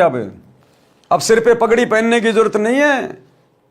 देखो भाई और बहनों, यहां पर थोड़ी शंका ना हो जाए, क्योंकि जो पगड़ी है वो राजस्थान में भी हमारे जो बूढ़े भगत हैं वो पहनते हैं। लेकिन सिख समाज में जो पगड़ी है वो एक धर्म विशेष की प्रतीक है, इसलिए सतगुरु की भक्ति में नहीं चलेगी वो पगड़ी। और अन्य जो यूपी में, हरियाणा में, राजस्थान में जो बुजुर्ग भगत हैं, सर पे जो वो पगड़ी पहनते हैं, उस पगड़ी को पहनने में कोई दिक्कत नहीं है। केवल सिख समाज के भाई बहन, क्योंकि सिख समाज में पगड़ी और दाढ़ी रखना एक धर्म विशेष की पहचान है, जो सतगुरु के शरण में आने के बाद नहीं चलेगी। बाकी हरियाणा, राजस्थान, यूपी में भाई बहन जो पगड़ी पहनते हैं वो धर्म विशेष का प्रतीक नहीं है। महाराष्ट्र में जो बुजुर्ग भाई बहन है जो सिर पे एक सफेद सफेद टोपी पहनते हैं वो धर्म विशेष की पहचान नहीं है, वो पहन सकते हैं। लेकिन सिख समाज का कोई भी व्यक्ति यदि सतगुरु रामपाल जी का भगत है और अब भी यदि वो अपने धर्म विशेष की वो पहचान अपने सिर पर धारण किए घूम रहा है तो इस भक्ति में नहीं चलेगा। सिख समाज के लोगों ने पगड़ी उतारनी पड़ेगी, सामान्य कटिंग करवानी पड़ेगी, दाढ़ी वाड़ी कटवानी पड़ेगी। इस बाहरी दिखावे के स्थान पर अपने सतगुरु को सम्मान दो, उनको मस्तिष्क पर बैठाओ। मस्तिष्क पर बैठाने का मतलब है गुरुदेव को सबसे ऊपर रखो, यानी गुरु का भगत बनकर प्रत्येक मर्यादा व आज्ञा का पालन करके जनता में उदाहरण बने कि भगत हो तो ऐसा जिससे गुरु जी की शिक्षा दीक्षा का परिणाम दूर से दिखाई दे। कहते भगत बनो तो ऐसा बनो जिससे आम समाज पे प्रभाव पड़े, असर पड़े और दूर से दिखाई दे कि वो आ रहा सतगुरु रामपाल जी का भगत है। और वर्तमान में तुम्हारे को देख के लोग गालियां देते हैं गुरुदेव को, तुम्हारे कुकर्मों को देखकर, तुम्हारे गंदे आचरण को देखकर, तुम्हारी राजनीति वाली गंदी इस प्रक्रिया को देखकर, तुम्हारे स्वार्थों को देखकर। जब कभी तुम आरक्षणों में जाके बैठते हो जाटों के साथ, दूसरी बिरादरी वाले तुम्हें गालियां निकालते हैं, तुम्हारे गुरुदेव को बुरा भला कहते हैं। जब तुम गुंडों की सीबीआई जांच का समर्थन करते हो राजपूत करनी सेना के धरनों पे बैठते हो, 5-5 लाख रुपया उनको चंदे में देते हो, तब दुनिया वाले तुम्हारे गुरु को गालियां निकालते हैं। जब तुम कांग्रेस का समर्थन करते हो तो बीजेपी वाला आधा देश तुम्हारे गुरुदेव को गालियां देता है, और जब तुम बीजेपी का समर्थन करते हो तो कांग्रेस वाले तुम्हारे गुरुदेव को गालियां देते हैं। और यहां क्या कह रहे हैं गुरुदेव कि भगत हो तो ऐसा हो, उसका आचरण ऐसा हो, दूर से देखते लोग पहचान जाएं कि यह है सतगुरु रामपाल जी का भगत है। तो अभी तो भक्ति आस पास भी नहीं है, भले तुम सार नाम लेके घूम रहे हो, सार शब्द लेके घूम रहे हो फर्जी, अभी तक भक्ति आस पास भी नहीं है सतलोक आश्रमों से जुड़े हुए भाई बहनों के अंदर। परमात्मा ने बताया कि मुझे ज्यादा खुशी उस समय नहीं होती जब लोग मेरे सत्संग सुन के, मेरी पुस्तकें पढ़ के और मेरे से नाम उपदेश लेने आते हैं। गुरुदेव ने कहा कि मेरे को असली खुशी उस दिन होगी जब मेरे भक्तों के आचरण को देखकर, मेरे भक्तों के व्यवहार को देखकर दुनिया मेरे से नाम दीक्षा लेने आएगी कि जी मैं तो आपके एक भगत से बड़ा प्रभावित हुआ, अजी आपका भगत हमारे गांव में एक नंबर का ऐसा था वैसा था, और उसके जीवन में जो परिवर्तन आया है, उसकी भाषा में, उसके बोलचाल में, उसके आचार विचार में, साहब मैं तो गदगद हो गया। मेरा तो वहीं से हृदय परिवर्तित हो गया कि ये तो इसके गुरु ने किया है, अन्यथा ये आदमी तो एक नंबर का गुंडा मवाली था। तो गुरुदेव ने कहा कि मेरे भक्तों के व्यवहार को देखकर जब दुनिया मेरे से नाम लेगी तब मुझे वो असीम शांति होगी। लेकिन भगत तो वर्तमान में गुरुदेव की गैर हाजिरी में अपने गुरुजी की निंदा का, अपने गुरुजी की बदनामी का कारण बन रहे हैं। बांग्लादेश में मुसलमानों के ऊपर छीटाकशी कर रहे हैं। विश्व हिंदू परिषद और बजरंग दल वालों के साथ मिलकर बांग्लादेश के मुसलमानों का विरोध कर रहे हैं। अभी तो पक्ष और विपक्ष की भूमिका में पड़े हुए हैं भगत। अभी तो गुंडों के धरनों पे जाके बैठ रहे हैं भगत। संतों का और गुंडों का क्या काम? अभी तो राजनेताओं की रैलियों में धक्के खा रहे हैं भगत। दुनिया के लिए स्टेडियम बना रहे हैं, जाटों की धर्मशाला बनवा रहे हैं, समाज में भाईचारा बढ़ा रहे हैं भगत। गुरुदेव ने अपने मुख कमल से कहा है कि भक्ति मार्ग में आने के बाद भी अगर तुम वही कुकर्म करोगे तुम तो कंजर हो, कंजर। और फिर एग्जाम्पल दिया गुरुदेव ने कि एक बहन बोली जी मेरा पति नाम नहीं ले रहा, वो पति भी उसके साथ आया हुआ था। तो गुरुदेव ने कहा भाई तू लागता बहुत अच्छा आदमी है, तेरे विचार भी अच्छे हैं, भाई तू नाम क्यों नहीं ले रहा?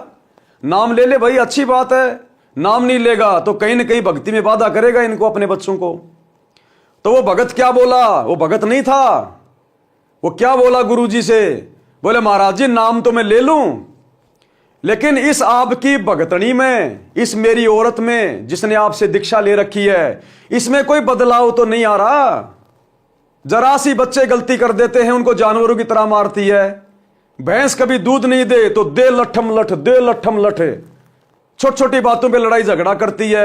इस तुम्हारी भगतनी में कोई बदलाव तो नहीं देख रहा मैं, तो ईसा नाम लेकर मैं क्या करूंगा? तो गुरुदेव भगवान ने कहा कि भैया भक्तों ने अपने आचार विचार व्यवहार में परिवर्तन लाना चाहिए। एक छोटा सा सत्संग सुनिए। हम नाम भगत का धरावर काम जगत तो बूंदे करें, तो क्या कि भगत भी लड़ाई झगड़ा छोटी छोटी बातों पर खर्चा तानी है, थोड़ा हानि लाभ हो जाए फिर वो कंजरपना, फिर क्या फायदा इस भक्ति का? फिर विश्वास कहाँ आपको भगवान के ऊपर जो परमात्मा करता है? अब जो भी ऑपरेशन होगा मालिक करेगा, आपकी हानि है तो भी हित, और हित तो हित है ही है, आप इतना विश्वास रखें। अब क्या कहते हैं, जैसे हम पहले गांव गांव में घर घर में सत्संग करने जाते थे, तो हम जो एक बहन ने नाम ले रखा और वो अपने पति ने कहे आप भी नाम ले लो, आप भी नाम ले लो। फिर मेरे से कहने लगे जी समझाओ, नहीं मानता है को नहीं, आदमी तो बढ़िया है पर पता नहीं क्या बात है, यू नाम क्यों ना लेता। मैंने उसको समझाया भाई नाम तो ले लो आप भी, कोई बुरी चीज तो है नहीं। आपकी पत्नी नाम ले रही, आपके बच्चे ले रहे, आप नहीं लोगे तो इनका कुछ न कुछ बाधा ही करोगे। वो कहने लगा जी नाम तो मैं ले लूं, पर ये आपकी भगतनी में कोई अंतर तक हो ना, माड़ी ही बात पर बड़का न दे डंडा दे डंडा। कोई पशु ने दूध ना दिया या दूध देते समय टांग उठाली ठाकर बोगरा देव लट्ठा दे लट्ठा, तो मन ने बोला सूरत बोलती नहीं, तो इसमें कोई परिवर्तन तो ना मन देख रहा, फिर नाम तो मैं ले लूं जैसा ही नाम है मत। तो भाई और बहनों, गुरुदेव ने यहां पर वही बात लिखी है। क्या कह रहे हैं? यानी गुरु का भगत बनकर प्रत्येक मर्यादा व आज्ञा का पालन करके जनता में उदाहरण बने कि भगत हो तो ऐसा जिससे गुरु जी की शिक्षा दीक्षा का परिणाम दूर से दिखाई दे। जैसे माथे पर तिलक दूर से दिखाई देता है, जो भगत की पहचान है। भगत की पहचान बाहरी आडंबर की बजाय क्रिया से करवाई जाए। शुभ कर्म करे, बुराइयों से बचे, श्वास के जाप की माला श्वास ऊं श्वास से अजप्पा जाप करे, सिर पर बड़े बालों की जटा के स्थान पर सतगुरु द्वारा बताई भक्ति की युक्ति को दृढ़ता से अपनाए। सिर पर बड़े बालों की बजाय परमात्मा संकेत कर रहे हैं सिख समाज से जुड़े हुए भक्तों के लिए कि अब वो पगड़ी की जरूरत नहीं है, वो बाल वाल कटवा लो, दाढ़ी वाड़ी कटवा लो, भगत बन के भक्ति करो। ये सरदारगिरी तुमने बहुत समय कर ली, क्या मिला तुम्हारे को? तो क्या कह रहे हैं गुरुदेव? सिर पर बड़े बालों की जटा के स्थान पर सतगुरु द्वारा बताई भक्ति की युक्ति को दृढ़ता से अपनाए। गुप्तांग पर केवल कोपीन से संयम नहीं रहता, संयम रहता है जति भाव अपनाने से, वो अपनाए। युवा स्त्री को देखकर मन में दोष ना आने दें, सत्य वचन बोलें। ये भगत का असली चोला यानी भगत दिखाई देने वाला वस्त्र है, क्योंकि सतगुरु तो भगत को अंदर से देखता है, बाहर से नहीं देखता। भगत के अंदर क्या चल रहा है, क्या दोष है, क्या विकार है, क्या सोच है, ये अंतर्यामी तो अंदर से जानता है कि अंदर से अभी हम कितने भगत हैं। सत्य ज्ञान से पता चलता है कि ये सत्य भक्ति कर रहा है या अपना जीवन गलत साधना में नष्ट कर रहा है। लोक लाज मर्याद जगत की तिणके जो तोड़ बगावे। संसार के व्यक्तियों के व्यंग्यों व लाज यानी शर्म के कारण भक्ति में बाधा ना आने दे। लोग चाहे कुछ भी कहें, कैसे ताने मारें, कुछ ही बात कहें, बन गया बाबा रामपाल का भगत, तेरा रामपाल बाबा ये है वो है, जेल में पड़ा है, फलाना है, दिखना है, कुछ भी कहें उनको कहने दो, उन्हें ज्ञान नहीं है, वो अभी नादान है। लेकिन हमें पता चल गया, हमने ज्ञान लिया है, हमने समझा सतगुरु को। तो जगत वालों के किसी भी प्रकार के तानों से, व्यंग से, लोकलाज से हमने शर्म नहीं करनी चाहिए, अपनी भक्ति नहीं त्यागनी चाहिए, मन में जरा संकोच भी नहीं आना चाहिए अपने गुरु जी के प्रति। संसार के व्यक्तियों के व्यंग्यों व लाज यानी शर्म के कारण भक्ति में बाधा ना आने दें। उस लोक लाज यानी ये शर्म की लोग क्या कहेंगे, मैं सत्संग में जाता हूं, दंडवत करता हूं, परंपरागत भक्ति त्याग दी है, इस लोक लाज को तिनके की तरह तोड़कर फेंक दे, यानी उसको बाधा ना बनने दे। कणक यानी सोना तथा कामिनी यानी सुंदर युवती को देखकर अपनी नीयत में दोष ना आने दे, उसे विष के तुल्य जाने, तब साधक अमरलोक में जा सकेगा। अपने इष्ट देव के प्रति पतिव्रता स्त्री की तरह समर्पित रहें। जो पतिव्रता पति से राती, आन पुरुष नहीं भाव है। अपने इष्ट देव के प्रति, तो अभी आपने गुरुदेव के मुख कमल से क्या सुना कि अपने ही गुरु को इष्ट मानकर भक्ति करनी है, अपने ही गुरु को इष्ट मानकर। एक बार फिर से सुन लीजिए। एक पति को छोड़कर आन में आस्था रखने वाली पत्नी को व्यभिचारिणी कहते हैं। तो अपने ही पति से हर इच्छा पूरी हो, उसी को पति भर्ता कहते। तो हम जब पति भर्ता पद पर आ जाएंगे तो परमात्मा कहते हैं पति भर्ता जमी पर जो जो धर है पावे, समर्थ झाड़ू देते है ना काटा लग जावे। ऐसा हंस, ऐसा भक्त जब अपने एक इष्ट पूर्ण परमात्मा पर अपने ही गुरु को इष्ट रूप में मानकर जब अपने जीवन रूपी सफर में प्रस्थान करता है, पर अपने ही गुरु को इष्ट रूप में मानकर जब अपने जीवन रूपी सफर में प्रस्थान करता है, पर अपने ही गुरु को इष्ट रूप में मानकर जब अपने जीवन रूपी सफर में प्रस्थान करता है रास्ते पर, तो परमात्मा उस जीवन रूपी सफर के पाप कर्म रूपी कांटों को बुहारना शुरू कर देता, उसके दुखों को खत्म करना शुरू कर देता है, झाड़ू देता चलता है कि मेरी प्यारी आत्मा के कांटा ना लग जाए। तो क्या कहा गुरुदेव ने? अपने ही गुरु को इष्ट मान के पूजा करनी है। और यहां क्या कह रहे हैं? अपने इष्ट देव के प्रति पतिव्रता स्त्री की तरह समर्पित रहें, यानी अपने इष्ट अपने गुरु जी के अलावा किसी और को ना पूजें। अब वो दाढ़ी मूछ वाला नकली कबीर, उसको छोड़ दें। जून के महीने में उसका कबीर प्रकट दिवस मनाना छोड़ दें। अपने इष्ट देव यानी सतगुरु के प्रति पतिव्रता स्त्री की तरह समर्पित रहें। जैसे पतिव्रता स्त्री अपने पति के अतिरिक्त अन्य किसी पुरुष को पति रूप में इच्छा नहीं करती।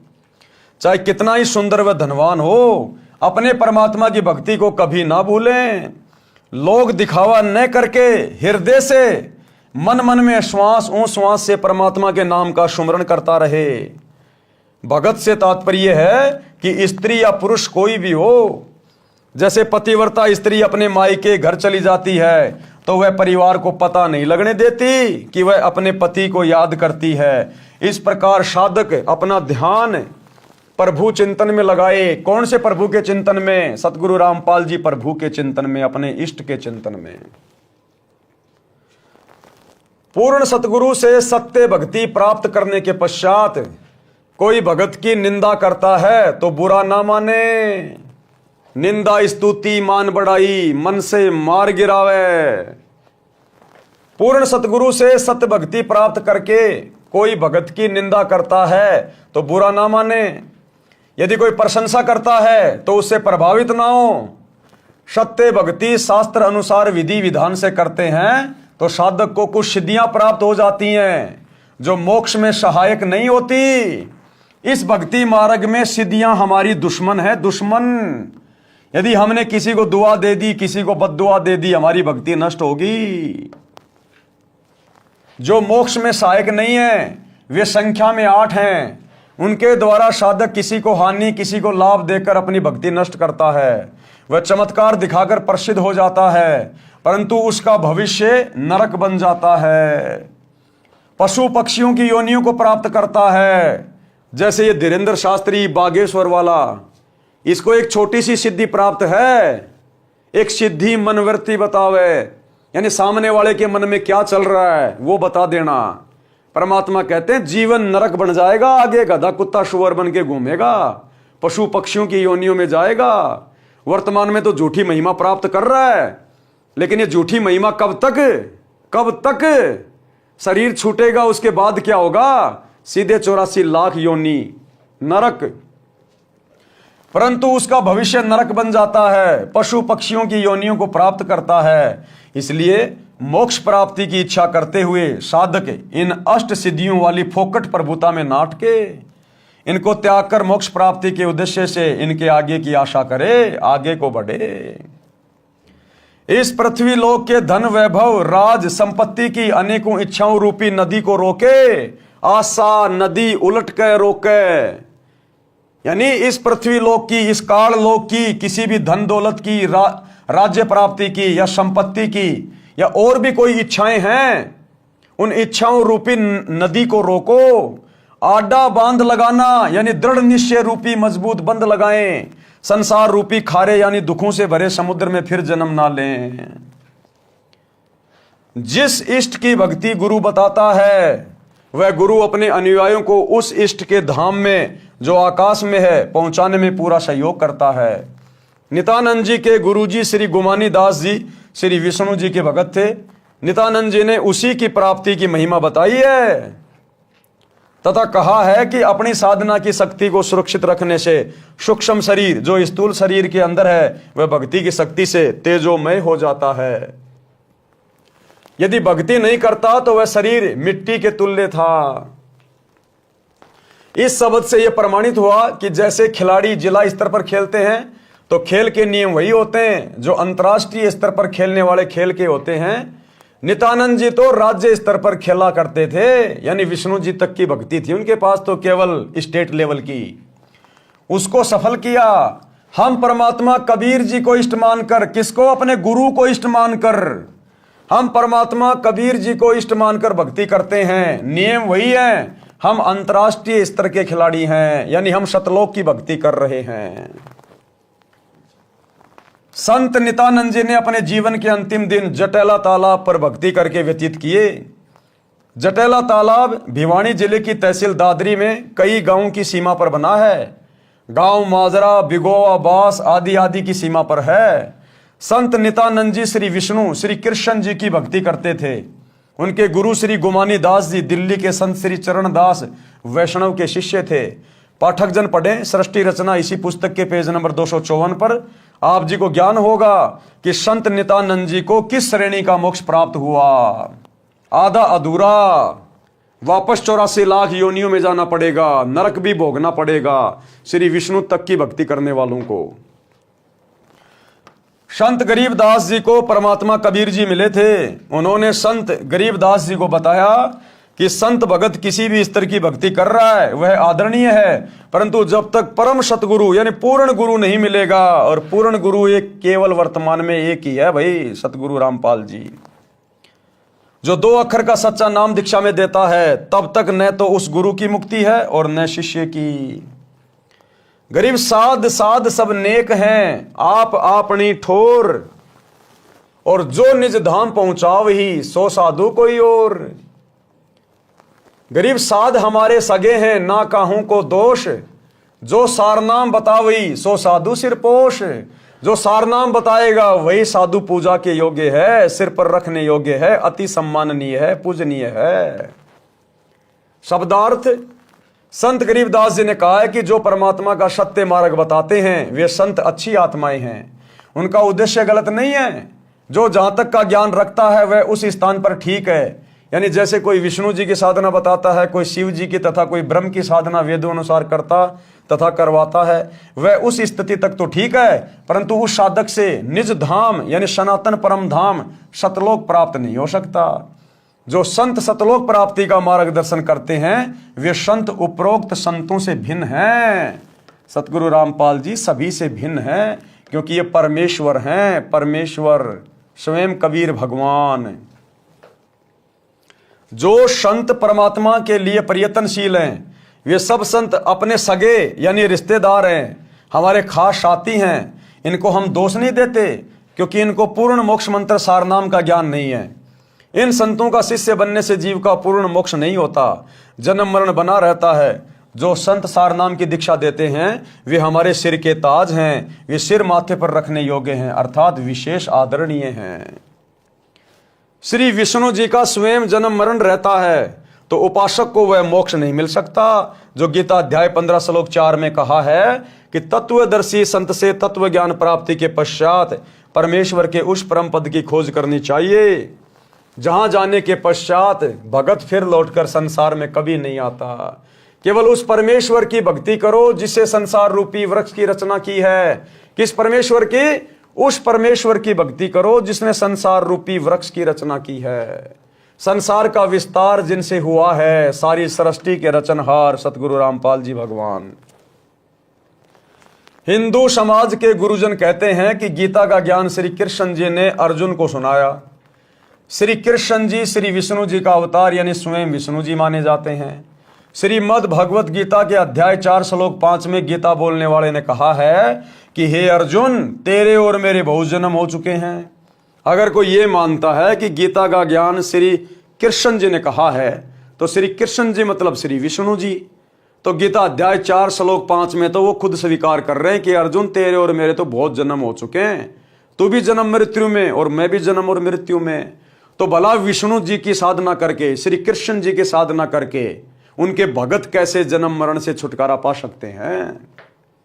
श्रीमद् भगवत गीता के अध्याय 4 श्लोक 5 में गीता बोलने वाले ने कहा है कि हे अर्जुन, तेरे और मेरे बहुत जन्म हो चुके हैं, तू नहीं जानता, मैं जानता हूं। इससे स्पष्ट हुआ कि श्री विष्णु जी नाशवान है। नाशवान यानी जो जन्म और मरण में है, जन्म मृत्यु होता है।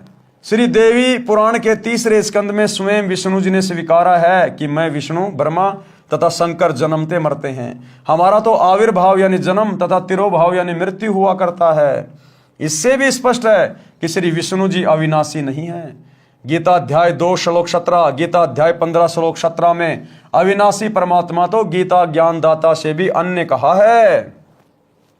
फिर गीता अध्याय 18 श्लोक 62 में गीता ज्ञानदाता ने कहा है कि हे भारत, सर्व भाव से तू उस परमेश्वर की शरण में जा, सर्व भाव से उस परमेश्वर की शरण में जा। उस परमेश्वर की कृपा से ही तू परम शांति को तथा सनातन परम धाम को प्राप्त होगा। भक्ति मुक्ति के दाता सतगुरु भटकन प्राणी फिरंदा, और इस साहिब के हुक्म बिना नहीं तरवर पात हिलनता। इस सतगुरु की रजा के बिना उस सनातन परम धाम में कोई झांक भी नहीं सकता। इन प्रमाणों से सहज में पता चलता है कि श्री नित्यानंद जी को गीता में वर्णित पूर्ण मोक्ष प्राप्त नहीं हुआ। कबीर जी ने कहा है कि जो जाकी शरणा बसे ताको ताकी लाज, जल स्यों ही मछली चढ़े बह जाते गजराज। भावार्थ, जो भगत जिस भी देवी देव की भक्ति करता है वह इष्ट अपने भगत को राहत अवश्य देता है, जो सामान्य व्यक्ति के लिए अनहोनी के समान होती है। उदाहरण के लिए यदि किसी व्यक्ति ने थानेदार की सेवा कर रखी है यानी मित्रता कर रखी है, तो थानेदार अपने मित्र को थाने में आने पर कुर्सी पर बैठाता है, चाय भोजन खिलाता पिलाता है, जो सामान्य व्यक्ति के लिए संभव नहीं है। यह सामान्य व्यक्ति के लिए अनहोनी से कम नहीं है। यदि किसी ने पुलिस अधीक्षक यानी एसपी से पहचान बना रखी है तो उसको और अधिक लाभ होता है। इसी प्रकार हम ऊपर चलें तो प्रांत में यदि मुख्यमंत्री जी से पहचान है तो उसको जो लाभ होगा वह नीचे वालों की तुलना में अनहोनी होगी। इसी प्रकार यदि देश के प्रधानमंत्री जी से मेल हो जाए तो लाभ का वार एन पार नहीं। इसी प्रकार यदि सत्य पुरुष कबीर परमात्मा सतगुरु रामपाल जी की भक्ति मिल जाए तो यहाँ की नीचे की शक्तियां तो हमें वो दे ही नहीं सकती जो ये परमात्मा दे देगा, फिर तो हमारे वारे न्यारे हो जाएंगे।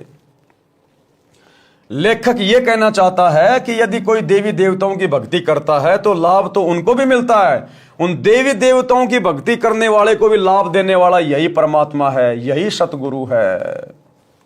परंतु जो लाभ पूर्ण परमात्मा की भक्ति से सर्व लाभ होता है, यदि प्रधानमंत्री का व्यक्ति है तो उसके साथ देश के सर्व मुख्यमंत्री तथा अन्य अधिकारी कर्मचारी हो जाते हैं, सब उसका सहयोग करते हैं। यानी जब हम सतगुरु रामपाल जी की भक्ति करेंगे तो ये नीचे के देवी देवता तो वैसे हमारे साथ हो जाएंगे, ये हमें फिर परेशान नहीं कर सकते, दुखी नहीं कर सकते, सब उसका सहयोग करते हैं, विरोध का स्थान नहीं रहता। इसी प्रकार पूर्ण परमात्मा की भक्ति करने वाले भगत के साथ विश्व के सब देवी देवता हो जाते हैं, वे उसकी हर संभव सहायता करते हैं, बाधा नहीं करते।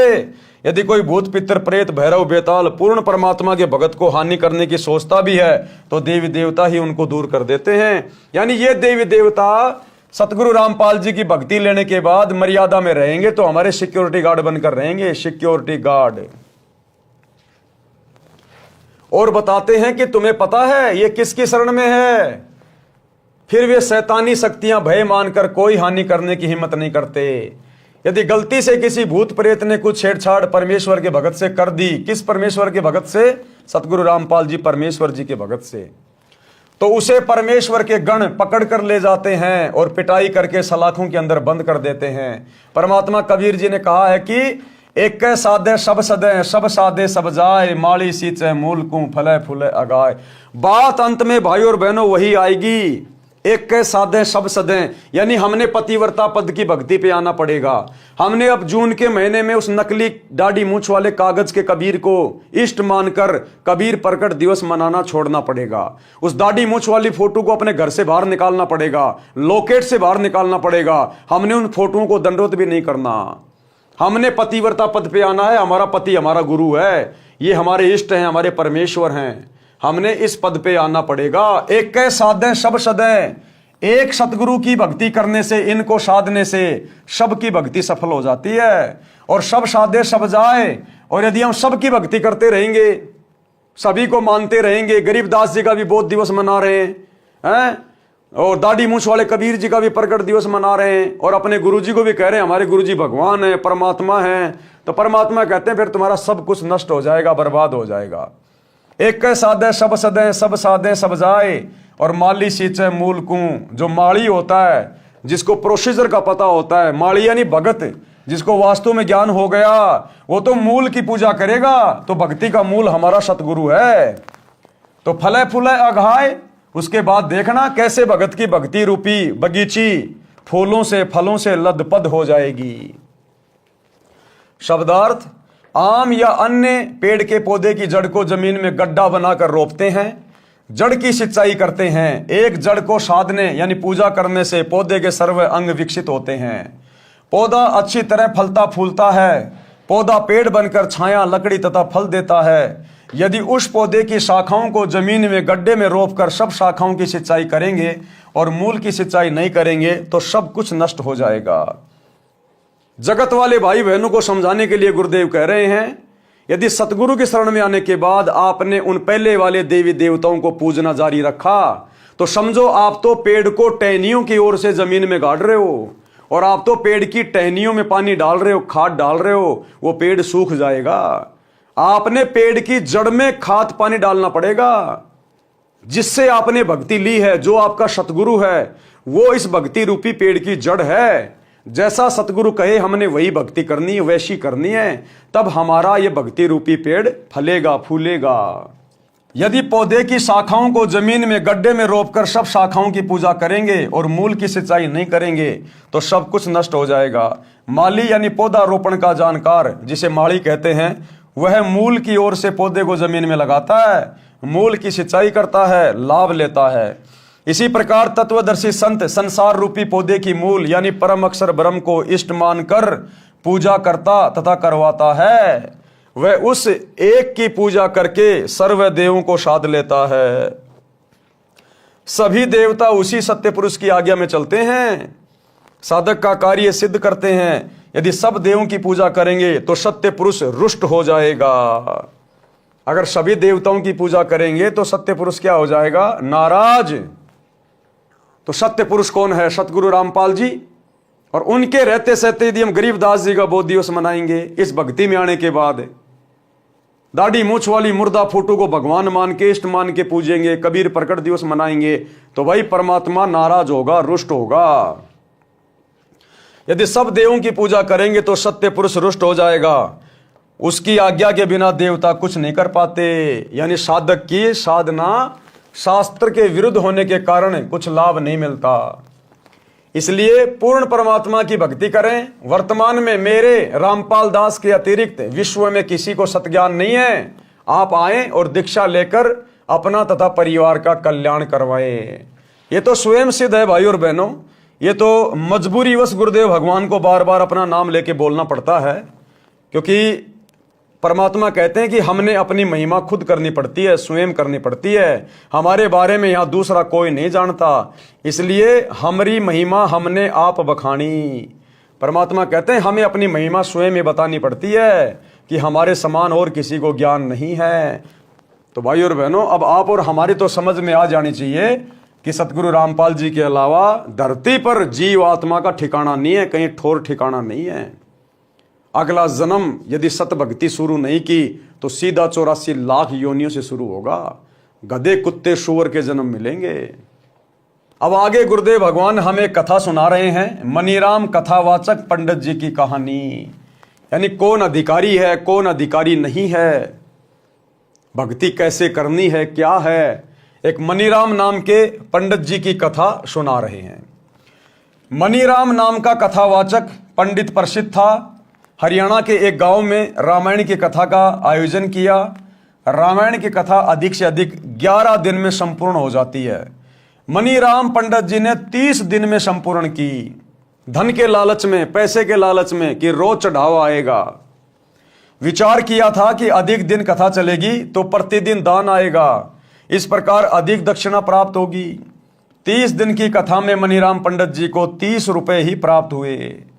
गांव के कुछ व्यक्तियों ने जिस दिन मनीराम ने कथा का समापन करना था उस दिन उसी समय दिल्ली से नाचने गाने वाली प्रसिद्ध नर्तिका चंपा कली का नाच गाना करा दिया। सारा गांव नाच गाना देखने सुनने उमड़ पड़ा। 2 घंटे में चंपा कली को 500 रुपए मिले और मनीराम जी को 30 दिन में कुल 30 रुपए प्राप्त हुए। पंडित जी के दुख का कोई वार पार नहीं रहा। रास्ते में गांव छुड़ानी था। मनीराम जी को पता था कि यहाँ गरीबदास जी परम संत रहते हैं, उनसे मिलकर आगे चलूंगा। संत गरीबदास जी के पास गांव तथा आसपास के गांव के 10-12 भगत बैठे थे। उसी समय पंडित मनीराम जी पहुंच गए। संत गरीबदास जी से राम राम किया। संत गरीबदास जी ने भी राम राम कहा तथा उचित आसन देकर बैठाया। कुशल मंगल पूछा तो मनीराम जी बोले, हे महाराज, कलयुग का पैरा यानी समय आ गया, धर्म का नाश हो लिया है, जान गेड़ा लिया, अर्थात जनता का धर्म के प्रति भाव समाप्त हो चुका है। धरती आसमान फट जाएं तो भी आश्चर्य की बात नहीं है। उपस्थित भक्तों ने पूछा कि हे पंडित जी, ऐसी क्या बात हो गई? मनीराम जी बोले कि क्या बताऊं, संत गरीबदास जी तो सब जानते हैं। भक्तों ने पूछा कि हे महाराज जी, ऐसी क्या बात हो गई जिससे पंडित जी को ठेस लगी है? संत गरीबदास जी ने कहा कि गरीब फूटी आंख विवेक की, अंधा है जगदीश, और चंपा कली को 500, मनीराम को 30। कि भाई असल राम कहानी ये है। दुख पंडित जी को इस बात का है कि इनकी इच्छा अनुसार इनको दक्षिणा नहीं मिली। भावार्थ, जिस जगदीश नाम के व्यक्ति ने जानबूझकर शरारत करके मनीराम जी की कथा के भोग लगने वाले दिन नाचने गाने वाली चंपाकली का प्रोग्राम कराया था, वह ज्ञान नेत्रहीन अंधा है। गांव के व्यक्तियों का भी विवेक, सोच विचार की आंखें फूटी हैं, यानी उन्होंने भी विचार नहीं किया कि धर्म कथा चल रही है, उसका विरोध ऐसे अभद्र तरीके से नहीं करना चाहिए था। हे भक्तों, मनीराम जी ने 11 दिन में संपूर्ण होने वाली कथा को अधिक दक्षिणा प्राप्त करने के लालचवश 30 दिन तक खींचा। गांव के कुछ शरारती व्यक्ति भी मनीराम जी के उद्देश्य से परिचित थे, जिस कारण से उन्होंने पंडित जी को सबक सिखाने के लिए नाचने वाली को बुलाकर महापाप किया है। यह सच्चाई संत गरीबदास जी के मुख से सुनकर मनीराम जी के आश्चर्य का ठिकाना नहीं था। अब मनीराम ने सोचा कि मैंने किसी को बताया नहीं, अखबार में आई नहीं, टीवी चैनल उस समय थे नहीं, और ना कोई मोबाइल थे उस समय कि भाई किसी ने गरीबदास जी को पहले बता दिया होगा। अब मनीराम ने देखा ये बात तो मुझे पता है, और मेरे दुख को, मेरे मन की बात को और ये महाराज जी जान गए, ये तो अंतर्यामी है। चरणों में गिर गया उसी समय। वह सोच रहा था कि आज 11:30 बजे भोग लगाकर मैं सीधा यहां पहुंचाऊं। संत गरीबदास जी को कैसे पता चला? ये तो परमात्मा है। भाई, जब संत गरीबदास जी परमात्मा हो सकते हैं तो सतगुरु रामपाल जी के परमात्मा होने में फिर क्या संदेह है? वही सेम टू सेम लीला गरीबदास जी ने की, वही सेम टू सेम लीला सतगुरु रामपाल जी कर रहे हैं। गरीबदास जी भी हरियाणा में आए, सतगुरु रामपाल जी भी हरियाणा में आए। गरीबदास जी भी जाट किसान परिवार में, सतगुरु रामपाल जी भी जाट किसान परिवार में। गरीबदास जी ने भी शादी करने की लीला की, सतगुरु रामपाल जी ने भी शादी करने की लीला की। गरीबदास जी के भी 6 संतान, सतगुरु रामपाल जी के भी 4 संतान। और गरीबदास जी भी सामान्य वेशभूषा में, सतगुरु रामपाल जी भी सामान्य वेशभूषा में। और शरीर छोड़ने के बाद में लोगों को पता चला, जब उनकी चिता से अस्थियां नहीं मिली, तब पता चला ये तो परमात्मा है। परमात्मा तो वही लीला तो सतगुरु रामपाल जी भगवान कर रहे हैं। गरीबदास जी ने वो ग्रंथ साहिब लिखा, सतगुरु रामपाल जी उसी ग्रंथ साहिब का, जिसमें पूरे विश्व की भाषाओं का समावेश है, आज उसका खुलासा कर रहे हैं। तो भाई इनके परमात्मा होने में फिर क्या संदेह हो गया? ये तो कॉमन सेंस की बात है। संत गरीबदास जी को कैसे पता चला ये तो परमात्मा है? सब जानते हैं।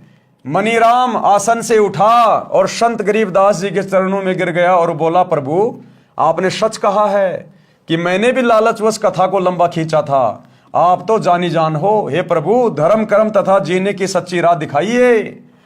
तब संत गरीबदास जी ने सत्संग करके उस पुण्यात्मा मनीराम जी को बताया कि फिर मनीराम जी को परमात्मा ने कथा सुनाई, उसको सत्य से परिचित कराया कि पंडित जी तुम कथा करने के अधिकारी नहीं हो।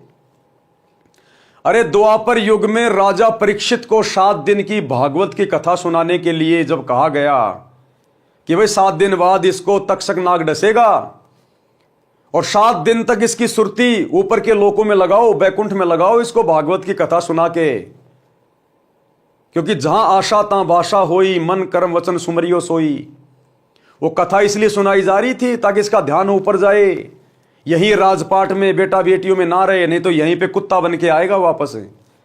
तो उस समय पूरी पृथ्वी पर द्वापर युग में भागवत की कथा करने के लिए कोई पंडित सामने नहीं आया। वेद व्यास जी जिन्होंने खुद वो लिखी थी, उन्होंने भी हाथ खड़े कर दिए कि भैया मैं ये कथा करने का अधिकारी नहीं। और आज ये ऐरे गहरे नथु बैरे, जिनके सिर ना पैर, जिनके ज्ञान का कोई सिर ना पैर हैं, ये धीरेन्द्र शास्त्री, अनिरुद्धाचार्य, देवकीनंद ठाकुर, प्रेमानंद, हैं, ये दुनिया भर के लोग ले लेके भागवत और ये कथाएं कर रहे हैं। अरे द्वापर युग में किसी पंडित ने हाँ नहीं भरी, किसी धर्म गुरु ने हाँ नहीं भरी, और तुम कलयुग के पंडितों जानते कुछ भी नहीं, एबीसीडी भी नहीं जानते भक्ति और भगवान की। तुम्हारा आचरण, तुम्हारा धर्म, तुम्हारा कर्म सब कुछ शास्त्रों के खिलाफ है। तुम्हारा भगवान शास्त्रों के खिलाफ है, तुम्हारी पूजा पाठ की पद्धति शास्त्रों के खिलाफ है, तुम्हारे मूल मंत्र शास्त्रों के खिलाफ है। तुम कहां से अधिकारी हो जो ले लेके पोथियां बैठ जाते हो, आश्रम खोल खोल के बैठ गए, दुनिया को लूट रहे हो, ठग रहे हो, भक्ति और भगवान से दूर कर रहे हो, काल की गोद में नरक में भेज रहे हो। जब द्वापर में कोई अधिकारी नहीं था। हे मनीराम जी, आप पाठ करके जनता से धन लेते हो, ये आप पर ऋण बनता है, भार चढ़ रहा है, इसको ब्याज समेत लौटाना पड़ता है। अगले जन्म में जिन जिन से कथा करके तुम ये पैसा ले रहे हो ना, उन भक्तों के घरों में गाय बनना पड़ेगा, भैंस बनना पड़ेगा, बैल बनना पड़ेगा, ऊंट बनना पड़ेगा, सारा दिन खेतों में मेहनत करनी पड़ेगी, गधा बनना पड़ेगा, क्योंकि तुम अधिकारी नहीं हो कथा करने के। आज इस पूरी पृथ्वी पर सतगुरु रामपाल जी के अलावा किसी भी धर्मशास्त्र की कथा करने का कोई अधिकारी नहीं है, कोई भी।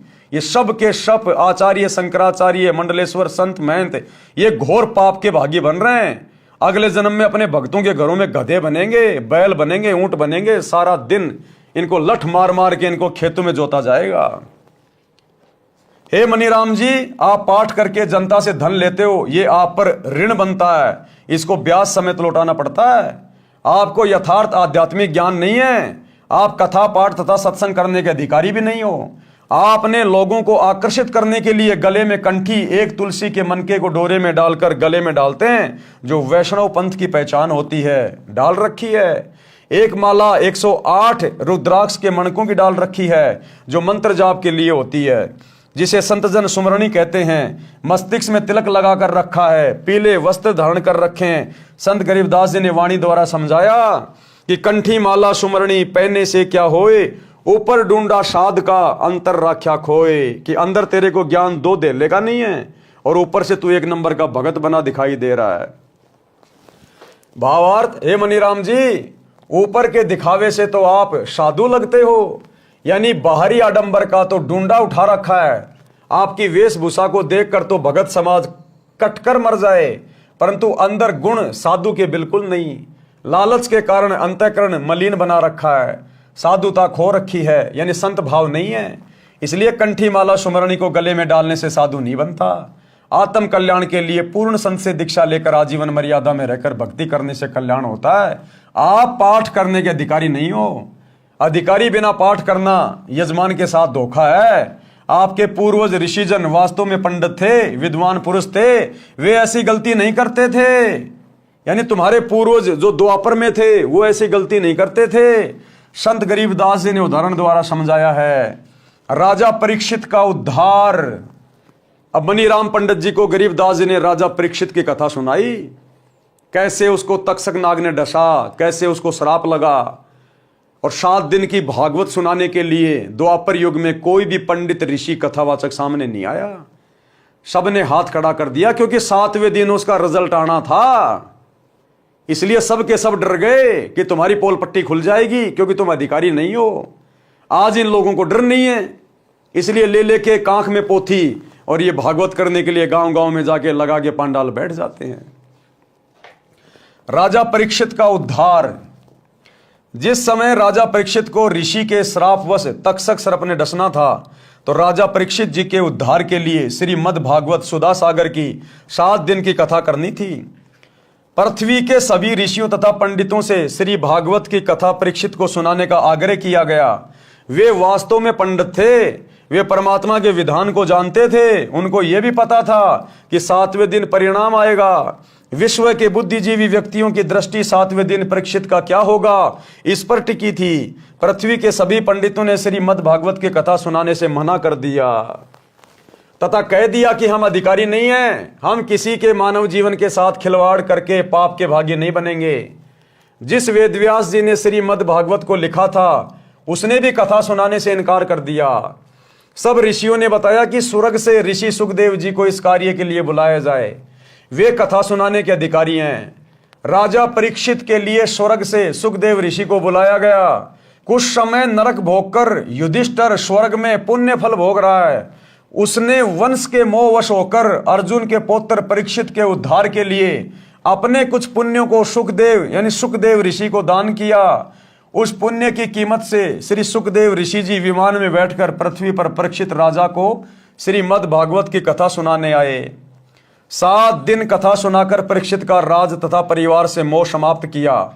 तक्षक सर्प ने परीक्षित को कथा के दौरान ही डसा। उसी समय राजा की मृत्यु हो गई, परंतु कथा सुनने से परीक्षित का ध्यान संसार से हटकर स्वर्ग के सुख में लीन था। राजा के पद पर रहते हुए परीक्षित जी ने बड़े बड़े धर्म यज्ञ किए थे, जिस कारण से उनके पुण्यों का ढेर लगा था। वाणी में परमात्मा का विधान बताया है कि कबीर, जहां आशा तां बाशा होई, यानी मरते समय जहां भी आपकी इच्छा होगी, आपकी सुरती होगी, आपकी सोच होगी, मन कर्म वचन सुमरियो सोई। कहते हैं जहां आशा तां बाशा होई, अंत समय में मृत्यु के समय में जहां आपकी इच्छा होगी वहीं आपका पुनर्जन्म होगा। इसलिए कहते हैं मन कर्म वचन परमात्मा को सुमरते रहना चाहिए। गीता अध्याय 8 श्लोक 6 में भी यही प्रमाण है कि हे भारत, परमात्मा का यह विधान है कि जो अंत समय में जिसमें भाव यानी आस्था रखकर सुमरण करता है वह उसी को प्राप्त होता है। इसी विधान अनुसार राजा परीक्षित का जीव स्थूल शरीर त्याग कर जो सर्प विष से मर गया था, सूक्ष्म शरीर युक्त सुखदेव ऋषि के साथ विमान में बैठकर स्वर्ग में चला गया। संत गरीबदास जी गांव छुड़ानी जिला झज्जर ने मनीराम जी को बताया कि सुखदेव ऋषि के द्वारा सुनाई कथा से राजा परीक्षित का मन संसार से हटकर स्वर्ग की प्राप्ति के लिए प्रेरित हो गया था, जिस कारण से मृत्यु के उपरांत उस जन्म में राजा के दौरान किए पुण्यों के फलस्वरूप स्वर्ग चला गया। जन्म मरण का चक्कर अभी शेष है, यानी गधा कुत्ता सुअर तो बनना ही बनना है। केवल जितने उसके पुण्य रहेंगे उतने दिन वो स्वर्ग में रहेगा, बाकी फिर नरक में और फिर 84 लाख योनियों में। क्योंकि पूर्ण मुक्ति जन्म मरण का रोग तो केवल सच्चे सतगुरु की शरण में आकर आजीवन मर्यादा में रहकर भक्ति करने से कटेगा। काल ब्रह्म के लोक में स्वर्ग महास्वर्ग प्राप्ति को ही उद्धार हुआ मानते हैं, जो संपूर्ण आध्यात्मिक ज्ञान के टोटे का परिणाम है। काल ब्रह्म के लोक वाला उद्धार भी पृथ्वी के किसी ऋषि पंडित के स्तर का नहीं है, क्योंकि इनका पाठ व कथा यानी सत्संग करने में मान बढ़ाई उद्देश्य रहता है। एक दूसरे ऋषि के प्रति प्रसिद्धि की चाह में ईर्ष्या रोग भी लगा रहता है। सुखदेव जी एक संत जनक जी के शिष्य थे। राजा जनक को पूर्ण परमात्मा कबीर जी मिले थे, उनको सोहम नाम जाप दिया था। राजा जनक के प्रमुख तथा प्रिय शिष्य सुखदेव जी थे। जनक जी ने यह मंत्र केवल सुखदेव जी को दिया था, जिस कारण से सुखदेव का स्वर्ग समय अधिक है। राजा जनक के साथ काल ने धोखा किया था। उन्होंने अपने आधे पुण्य 12 करोड़ नरक भोग रहे जीवों को दान कर दिए थे, जिस कारण से उनका स्वर्ग समय कम रह गया था। और वे सन 1469 में पंजाब प्रांत में भारत देश में श्री कालूराम मेहता खत्री अरोड़ा के घर श्री नानक नाम से जन्मे थे। यानी सिख धर्म के प्रवर्तक श्री नानक जी राजा जनक वाली आत्मा है। राजा जनक वाली जो त्रेता में सीता जी के पिता थे, वर्तमान में पाकिस्तान देश में है। सुखदेव जी को पृथ्वी पर किसी से कोई द्वेष तथा ईर्ष्या या मान बढ़ाई की चाह नहीं थी। उनके द्वारा सुनाई कथा का प्रभाव परीक्षित के मन पर पड़ा, जिस कारण से उनका स्वर्गवास हुआ। यदि अन्य ऋषि कथा करता तो राजा का मन राज व परिवार में रह जाता, उनका पुनः जन्म पृथ्वी पर होता, पुण्यों को राजा बनकर नष्ट करता। संत गरीबदास जी ने बताया कि हे मनीराम, जब तक जीव का जन्म मरण समाप्त नहीं होता तो उसको परम शांति नहीं होती। फिर राजा बनकर राज की लाभ हानि की आग में जलता है, निर्धन बनकर कष्ट उठाता है, फिर पशु पक्षी आदि आदि के शरीरों में कष्ट उठाता है। आप श्री विष्णु उर्फ श्री कृष्ण जी के भगत हो। वैष्णव साधु श्री विष्णु जी को इष्ट रूप में मानते हैं। आप ये भी मानते हो कि श्री कृष्ण यानी श्री विष्णु जी ने मद भगवत गीता का ज्ञान अर्जुन को सुनाया। गीता ज्ञान सुनाने वाला गीता अध्याय 18 श्लोक 62 में स्पष्ट करता है कि मेरे से अन्य कोई परम ईश्वर है। हे भारत, तू सर्व भाव से उस परमेश्वर की शरण में जा। उस परमेश्वर की कृपा से तू परम शांति को तथा सनातन परम धाम को प्राप्त होगा। यानी गीता बोलने वाले के पास में चाहे उसको श्री कृष्ण समझो, चाहे विष्णु समझो, चाहे काल समझो, अगर उस गीता बोलने वाले के पास में ही जन्म और मरण के रोग को समाप्त करने की भक्ति होती और परम सुख प्राप्त कराने वाली शक्ति होती, तो गीता अध्याय 18 श्लोक 62 में यह कभी नहीं कहता कि उस परम सुख को प्राप्त करने के लिए, सनातन परम धाम को प्राप्त करने के लिए, जहां जाने के बाद साधक फिर लौटकर संसार में नहीं आता, उसकी प्राप्ति के लिए तो किसी तत्वदर्शी संत की खोज कर ले। यानी श्री कृष्ण जी ने, श्री विष्णु ने उस काल में अपनी भक्ति को रिजेक्ट कर दिया कि अर्जुन, मेरे पास में सदा सदा के लिए जन्म मरण से, 84 लाख योनियों से, नरक से मुक्त करने वाली भक्ति नहीं है। उसके लिए किसी तत्वदर्शी संत की खोज कर, और वो तत्वदर्शी संत वर्तमान में सतगुरु रामपाल जी हैं। इसलिए सतगुरु रामपाल जी के भगत अपने गुरु जी को श्री राम से बड़ा कहते हैं, श्री कृष्ण जी से बड़ा कहते हैं, काल से बड़ा कहते हैं, ब्रह्मा विष्णु महेश से बड़ा कहते हैं। क्योंकि वो जन्म मरण का रोग जो ना श्री कृष्ण काट सकता, ना ब्रह्मा विष्णु महेश काट सकते, ना काल काट सकते, क्योंकि यहां उन्होंने अपने हाथ खड़े कर दिए। गीता अध्याय 18 श्लोक 62 में स्पष्ट करता है कि मेरे से अन्य कोई परमेश्वर है, हे भारत तू सर्वभाव से उस परमेश्वर के शरण में जा, उस परमेश्वर की कृपा से ही तू परम शांति को तथा सनातन परम धाम यानी सतलोक को प्राप्त होगा। इसलिए सतगुरु रामपाल जी देवों के देव महादेव हैं, सर्व से ऊपर हैं, ये एकमात्र इष्ट हैं। गीता अध्याय 7 श्लोक 29 में गीता ज्ञानदाता ने बताया कि जो भगत जरा यानी वृद्धावस्था तथा मरण यानी मृत्यु से छुटकारा यानी मोक्ष प्राप्ति के लिए प्रयत्नशील हैं, काल लोक के राज्य तथा स्वर्ग महास्वर्ग तक की इच्छा नहीं रखते, वे तत्परम से संपूर्ण अध्यात्म से तथा सर्व कर्मों से परिचित हैं। गीता अध्याय 8 श्लोक 1 में अर्जुन ने गीता ज्ञान देने वाले से प्रश्न किया कि जिस तत्व ब्रह्म के विषय में आपने अध्याय 7 के श्लोक 29 में कहा कि वह तत्व ब्रह्म क्या है, इसका उत्तर गीता ज्ञानदाता ने गीता अध्याय 8 श्लोक 3 में दिया है और बताया कि वह परम अक्षर ब्रह्म है। कौन है? परम अक्षर ब्रह्म, कबीर देव। गीता अध्याय 8 के श्लोक 5 तथा 7 में गीता ज्ञानदाता ने अपनी भक्ति करने को कहा है जिससे मेरी प्राप्ति होगी, और गीता के अध्याय 8 के श्लोक 8, 9 व 10 में उस अपने से दूसरे परम अक्षर ब्रह्म की भक्ति करने को कहा है। तो भाई वो गीता बोलने वाले भगवान से अलग दूसरा भगवान कौन है जिसकी भक्ति करने के लिए वो कह रहा है? वो है सतगुरु रामपाल जी, परम अक्षर ब्रह्म, जिससे मेरी प्राप्ति होगी। और गीता के अध्याय 8 के श्लोक 8, 9, 10 में उस अपने से अन्य परम अक्षर ब्रह्म की भक्ति करने को कहा है जिससे उसकी प्राप्ति होगी। ये गीता अध्याय 8 श्लोक 9, 10 पढ़ लेना। शुरू में परमात्मा का नाम लिखा है कवि, गीता में भी परमेश्वर कबीर देव जी का नाम लिखा हुआ है।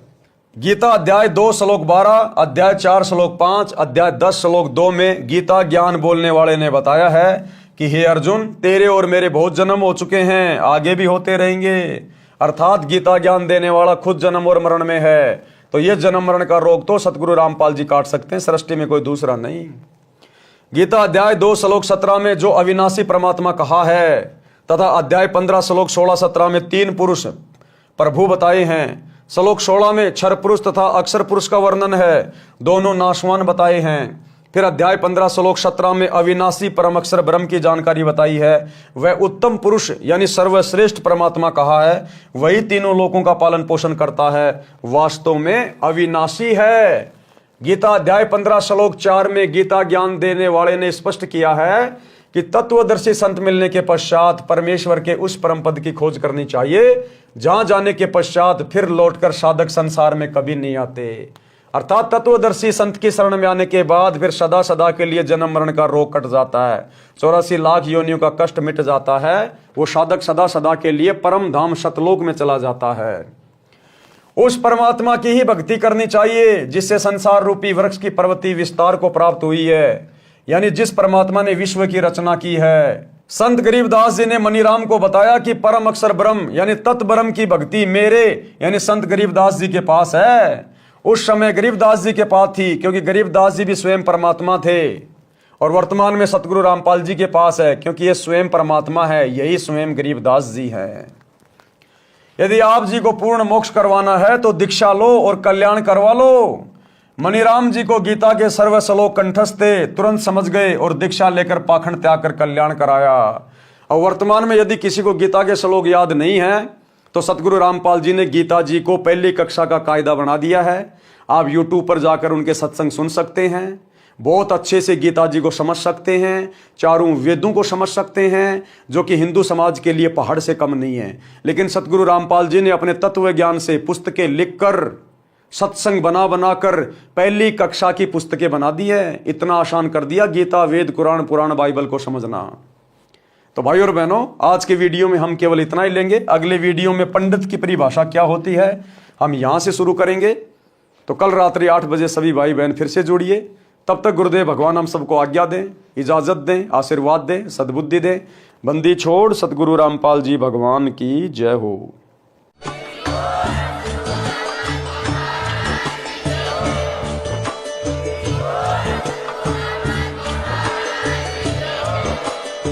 भाई जो गुरु बचन पे डट गे, कट गे फंद 84 के, कट गे फंद 84 के, कट गे फंद 84 के। भाई जो गुरु बचन पे डट गे, कट